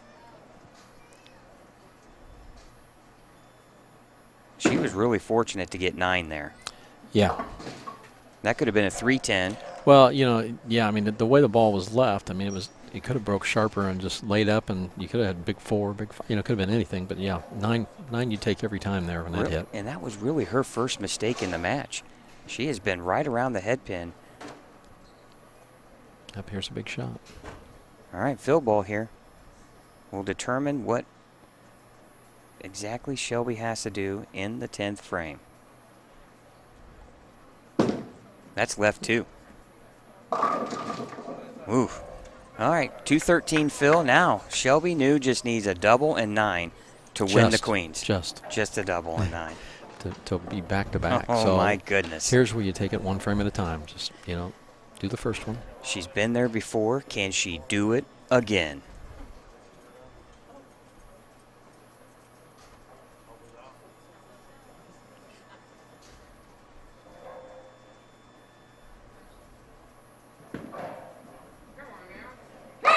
Oh, there's one, Mike. There's one. And a little bit of the emotion starting to come out. Yeah, that was good there. Great shot. Now you got to take a deep breath here. It's just one and at a time. I'm telling you, 9 is no gimme either on a field ball. Oh, by no means, no, especially when you're looking at what it means. Absolutely. But she's got to get this next one, and you can just feel the anticipation in this building, Mike. A little extra time, but getting herself set. But as a bowler, this is what you dream about. This is the fun part. Yep. Performing in the 10th frame. Must strike.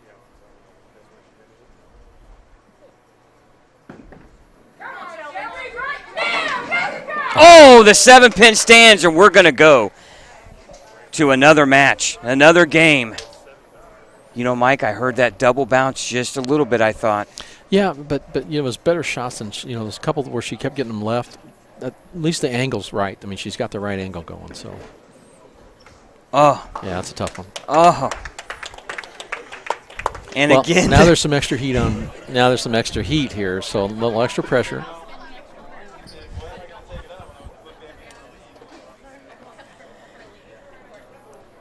Wow. We're going to go to another match. Scott Gilmore, Mike Albee. Hey, I'm telling you, we're the two luckiest guys in the building because we get paid to be here. I mean, you can't beat this. You could feel the tension and in that last shot by Shelby New, and it looked like she just missed it at the bottom and leaves the 7-pin, and we're going game 2. But she gave it a good opportunity. She had an opportunity to strike, an opportunity to win. It all rides on this one now. This is sudden death. Well, you can't beat this, folks. And I'm telling you, if you want to sponsor some great bowling, look at sponsoring the Indiana State USBC and their events, and you'll be a part of something great just like this match here in the 2021 Queens here in Championship Lane. Scott Gilmore, Mike Albee here once again in the broadcast booth. We're going to go to our what we call rubber match here, Mike. This one game, all the marbles on the line. A chance at not only a state championship, but you can parlay this into a USBC Queens title too as well. Yeah, one game for it all. We thank you for watching here on Savage Bowling TV. Want to quickly run through our sponsors. We want to thank all of them for their contributions to make this possible. We want to thank Dave Slavin at Big Four Sox, Mike Albee's Arrowhead Bowl in Lafayette, Motive Bowling, Pinheads Bowling Center in Fishers, and we also want to thank the Anderson-Madison County Visitors Bureau. We want to thank them for their contributions to make this broadcast possible, and we hope you enjoy the rubber match here between Alexis Carter and Shelby New. And, Mike, we just get to sit here and have fun, right? Yeah, I mean, but boy, it's tight now. It's nervous time here. Now all the pressure could go right back on Shelby's shoulders, right? It really is now. I mean. But Alexis is really having problems here with this left lane. Yeah, she's trying to move in, it looks like, and just not getting the push.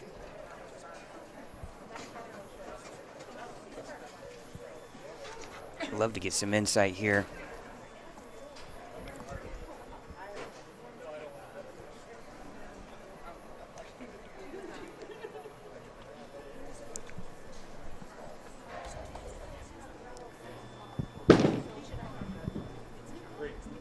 Good spare. Hey, Mike, I've got Derek Carter over here, the husband of Alexis. And Derek, we've seen a little bit of issues with possibly the approach. What now is Alexis battling here? Battling a little bit of issue with feel. I just took one. She had 2 pieces of tape left in her thumb to come out because she's swollen, and I took them both out. She's probably going to want one more back in, which is one I have here in my pocket. So I'm waiting for her to tell me that she wants it back in. I just think it's, bowling league once a week or twice a week, and now you're bowling 8 games of qualifying and then 5 or 6 matches, and now you're in the finals after you've won one. So I just think the heat and a little bit of pressure, so it's just swelling a little bit. What's she throwing right now? Right now we're throwing a Sonic. We threw a Halo Pearl in the second round of qualifying. That was a lot, gave her a better look. A little bit more miss in because the Sonic's a little bit sharper down lane. The Halo's pinned down, so it rolls a little earlier, a little smoother. So she was able to, her misses in, would push instead of jumping, so they were already roll up. So and then she used it all the way through match play. They're just a little bit, they broke down a little bit, so we had to go something that was a little bit cleaner through the front. So that's kind of where we're at. I think she's got good ball reaction. She's got to be able to get out of it clean. So. All right. Thanks, Derek. Yeah, no problem. Appreciate it. Some good insight there from Alexis' husband, Derek. And not only is he kind of helps her out, but he also has a daughter that bowls. Also was a really great talented high school player and bowls college. So he kind of has been around it a little bit. But that gives you some great insight there. Oh, very good insight, yeah. On what she's battling, right? And like he said, when you don't bowl as much, the hands swell. Oh, yeah. And she did bowl both qualifying squads today. So she's had extra games in today, so Alexis Carter has. Shelby New picking up both spares. I mean, both times she went high on both shots. So looking a little bit uncomfortable out there, and we'll see where it takes us. Do you think maybe like Shelby right now, maybe the nerves starting to come into play a little bit, Mike? I think she's just a little uncomfortable with what the ball reaction is. You know, the ball's creeped high a couple times, and, you know, is the lane, I think you start guessing a little bit what it is. But Alexis seemed to have the same issue. And she immediately looked down at her feet. Oh, she gets fortunate with the Brooklyn strike. But she immediately looked down at her feet there. But, you know, both of the bowlers, the ball's been going, you know, a little bit high. So, well, you know, she's been talking quite a bit with Derek, her husband, back here, and that's why I wanted to kind of get his insight on what was going on, because sometimes what we think we see is not exactly what's going on. And again, this is a big shot here. You know, if she can turn this into a double and put a lot of pressure on Shelby New.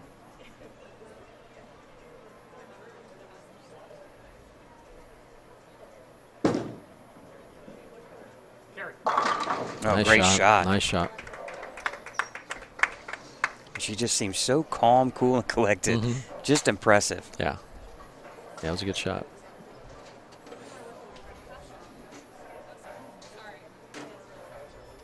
Now a big shot here for Shelby, like you said. She finds herself trailing in the match. Great Get down, shot. 7 Great pin. Shot. Great shot. She made a ball change there, Mike. Yeah. It looked good from here. That was a good shot. All right. 12-pin lead now for Alexis. Shelby can cut it to 2 with a strike here in the 4th.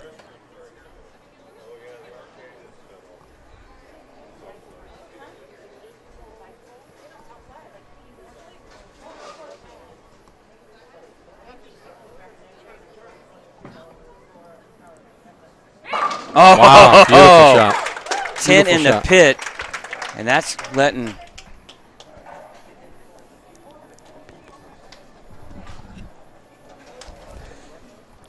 That's 10 in the pit. Yeah, that was a great shot. Good ball change. I mean, hey, when you throw 2 shots like that and a ball change and they end up 2 great strikes like that. Well, we've had some extended time here. We had the roll-off, which kind of delayed our start here in the matches, so we were kind of expecting to be done here about 7 o'clock, and now here we are 20 after 7, and we're in our second game of this championship match. Oh, 7-pin, come on. Nope. 5-pin didn't do its job there. No, she's always in play, though. I mean, she's got the ball right around the pocket every time.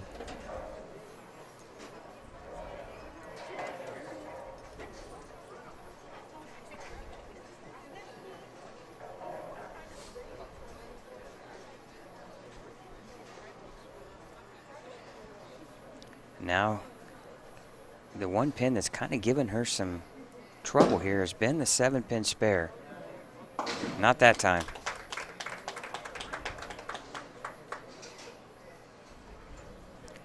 And now we have a match.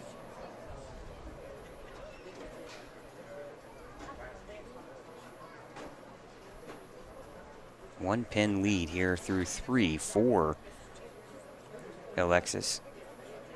But now Shelby on the bench looks up, and she can take the lead here in her next shot in the 5th.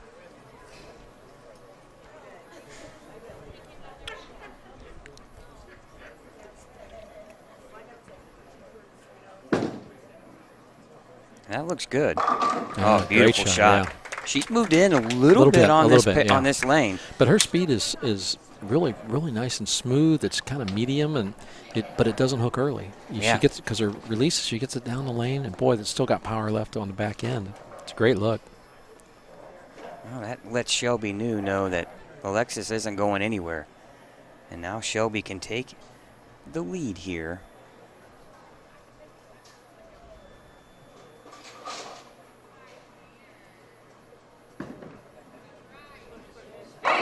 Oh. Flat 10. Quitter 10 for Shelby. And you could tell she really wanted that yeah, shot. she threw it good. A lot of speed, but she threw it good.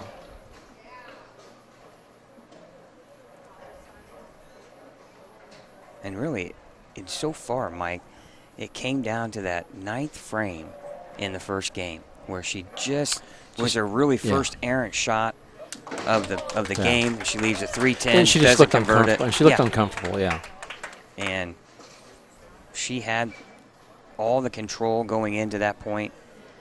And now I feel like you looking at her, she's playing catch-up here, right? We got a ball. Ball return, yep. Yep, ball on 9 and 10. And just something even like that, it just kind of disrupts your. It does. Yeah, it breaks your momentum, kind of breaks your pre-shot routine, your thinking. Right, and it's almost when you are bowling and something just stops you, and you almost hate to have to restart and go through the process again.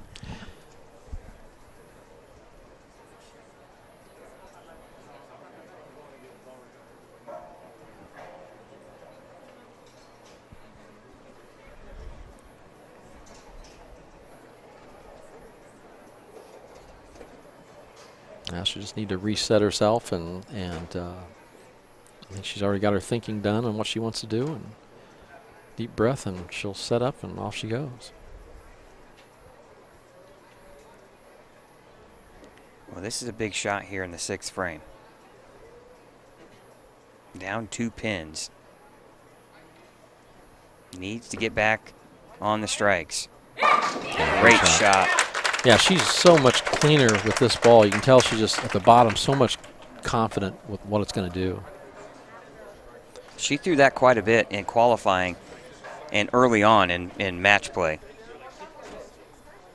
And then obviously changed balls here late, maybe needing something with a little more down lane reaction. But this pair, as you said, Mike, has been sitting for a while, so it's a little fresher than some of the other pairs are coming off of. And now Alexis Carter up 2, can make it 12 here in the 6th frame, working on a strike. Right lane.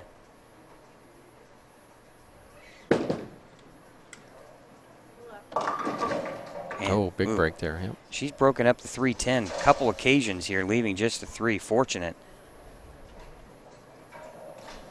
And we're going to have just a 2-pin game here. But Shelby New with the strike in the 6th. Yeah, the advantage goes back to her a little bit, to Shelby New. Yeah, they've gone back and forth here lately. But it's coming down again, Mike, until the final 4 frames here of this match. We hope you're enjoying it here on Savage Bowling TV. We are. Again, Scott Gilmore, Mike Albee in the booth. Chad Lester, our director and producer. Again, want to thank the staff here at Championship Lanes. Angie Collop, they do a wonderful job hosting these events. We enjoy coming here to Championship Lanes. And also want to thank Jeff Circle and his staff here at the Indiana State USBC for putting, again, another well-run, smooth event. And now here we are, 7th frame on a spare, left lane for Alexis.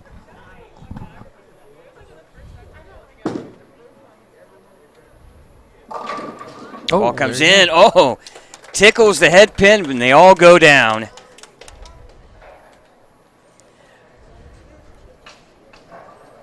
Right now, max scores for Alexis is 249. Max score for Shelby New, 257. Now, Shelby can take an 8-pin lead here with a strike in the 7th. This has been the lane that's given her trouble. Oh! Big break. Down goes the 410. And now Shelby New with an 8-pin lead. This match is far from over.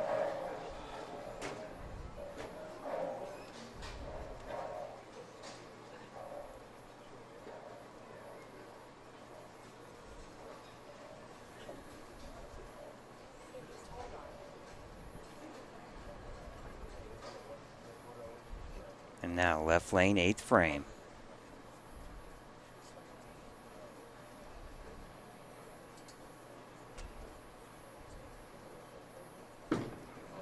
Look left. Oof. A little quick, just a little quick with the feet.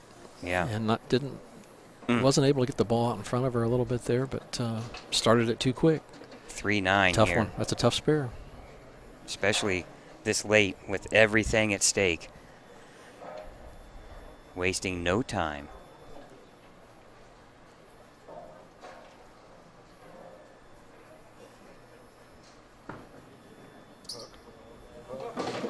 Oh my, what a break!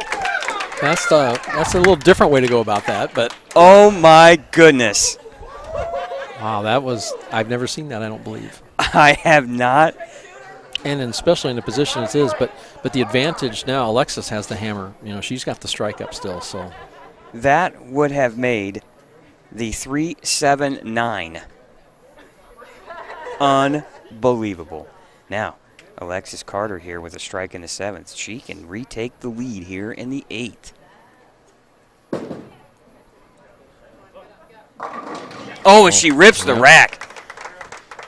What great bowling here we have at the Queens on Savage Bowling TV.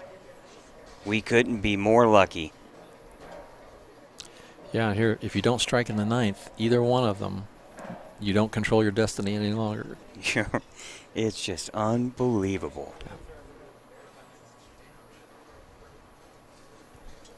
Best seat in the house right here. 9th frame. Left lane. Working on a double.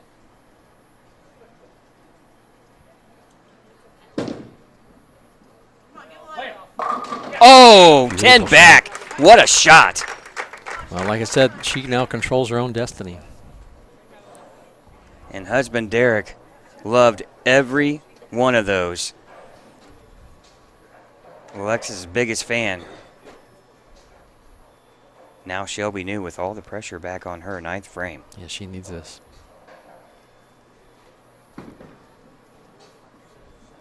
And beautiful she gets shot. It. Beautiful shot. But Mike, this has been the lane. The left lane has been bugging her here. She's thrown a couple of questionable shots here. And I think they were more about just being over anxious, you know, more about just wanting to strike before, you know, you released it, you know, and it's tough not to do, but you just got to follow that target till you see your ball roll by it. And that'll keep your body down and your extension on your follow through. It's when your head pops up too quick. She needs this first one here in the 10th. Put any type of pressure back on Alexis.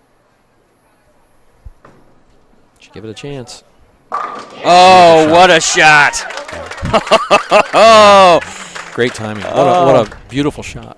This is like watching two heavyweight boxers going toe-to-toe. Yeah, bottom of the swing, just weighted on it perfectly. Both players giving it everything here late in the game. And now, Mike, this one will force Alexis to get the first one. Yeah, this takes the lead. This takes the lead. Big shot here. Everything on the line. Shelby knew to take the lead. 10th frame. Gave it a chance. Oh, no! Not a 9-pin stands up. How can that happen? My, oh my, what a bad break. Great shot. You don't want to let this one get away. You got to pick this up. Well, Mark will win it for Alexis. And, you know, it's not an easy mark because this is where it all rides on, so it's not an easy mark to get. Oh.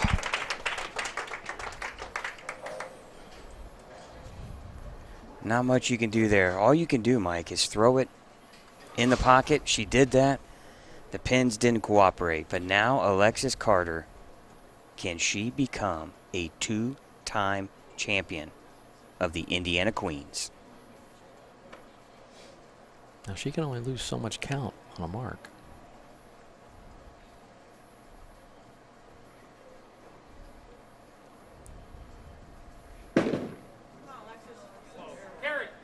And that'll win it. Mark. That is a mark. Wow. You talk about 4 great shots. Alexis Carter, your 2021 Indiana Queens champion. What a prize fight match. What a great shot in the 10th. And you can watch Alexis when she bowls, how much she follows that ball all the way through the bottom. Her head stays down, and there's no pop-up. What a great shot. Only shots. I mean, the whole game's been that good.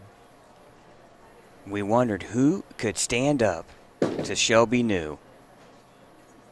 And we found... She'll take that, too. Yeah, we found that person in Alexis Carter. Yeah. And I know hubby Derek here behind us can't be more proud of the way his wife performed here in the championship match. Matches, I mean, you know, she had to win twice against Shelby New, who obviously dominates here today and did well and still had an opportunity. Yeah, just a great job of bowling all day. Boy, you have to feel for Shelby New, who bowled so well all day long. And really, honestly, Mike, one shot, really, in the first game in the ninth frame is the difference. Yeah, unbelievable matches. I mean, it's just all day. We were so fortunate to see this. I mean, it's just been great bowling all day. But Alexis Carter, your champion. And we're going to come back here from a short timeout. Mike Albee will be laneside with our champion, Alexis Carter, for the prize and the tiara and the money and all the gleam and fame and glory. We'll be right back with the interview.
Is he on?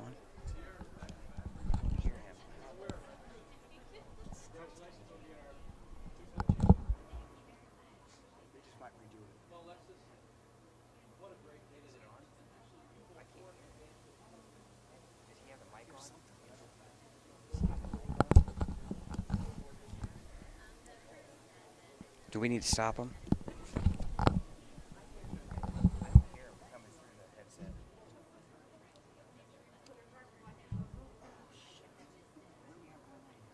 We'll redo it. Let's redo it. Tell him to stop. We'll just redo it all. Okay. Right. I forgot to plug his in. But he doesn't have that microphone on. None of the microphones are on. His microphone is on. His mic's on. I know, I don't have the lapel plug. I know. We'll redo it. But he doesn't even have that on. You can barely hear it. Okay.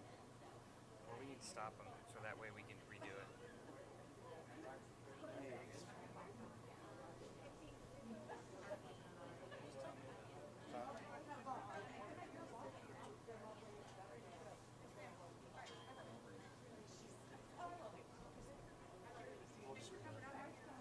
It's fine.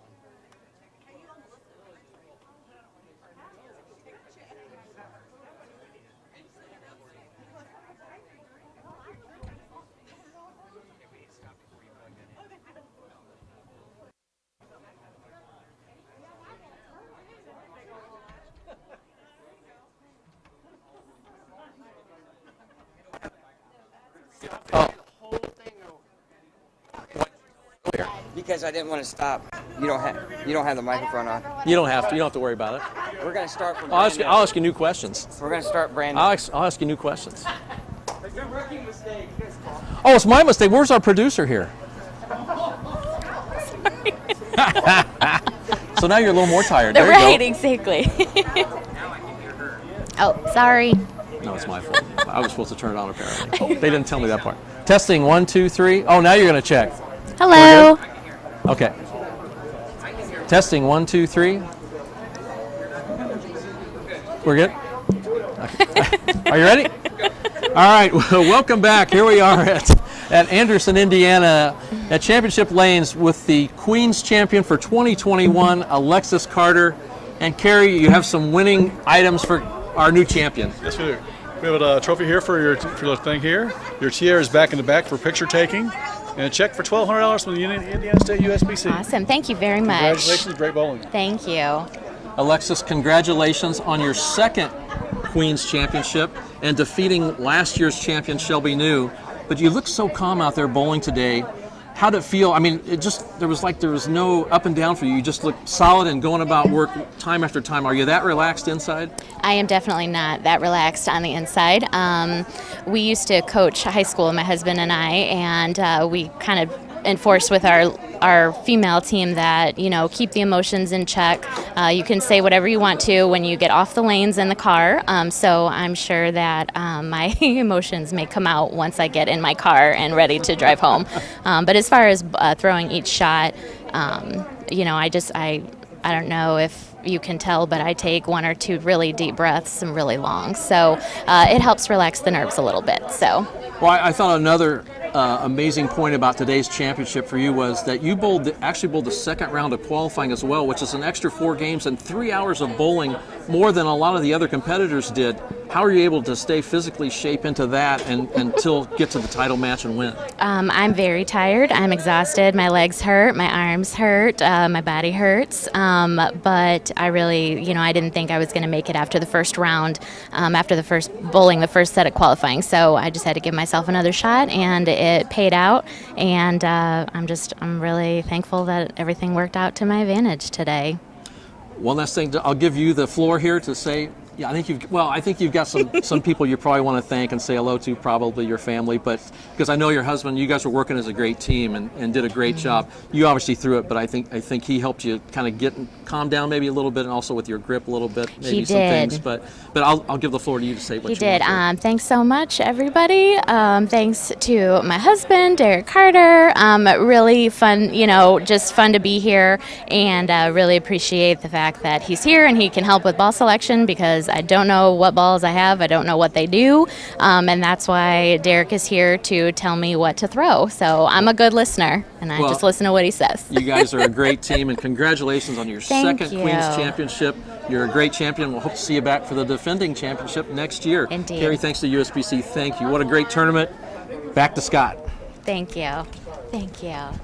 Thank you so much. I You're welcome. appreciate that. It's probably all sweaty now. I'm sorry. The microphone's all like sweaty.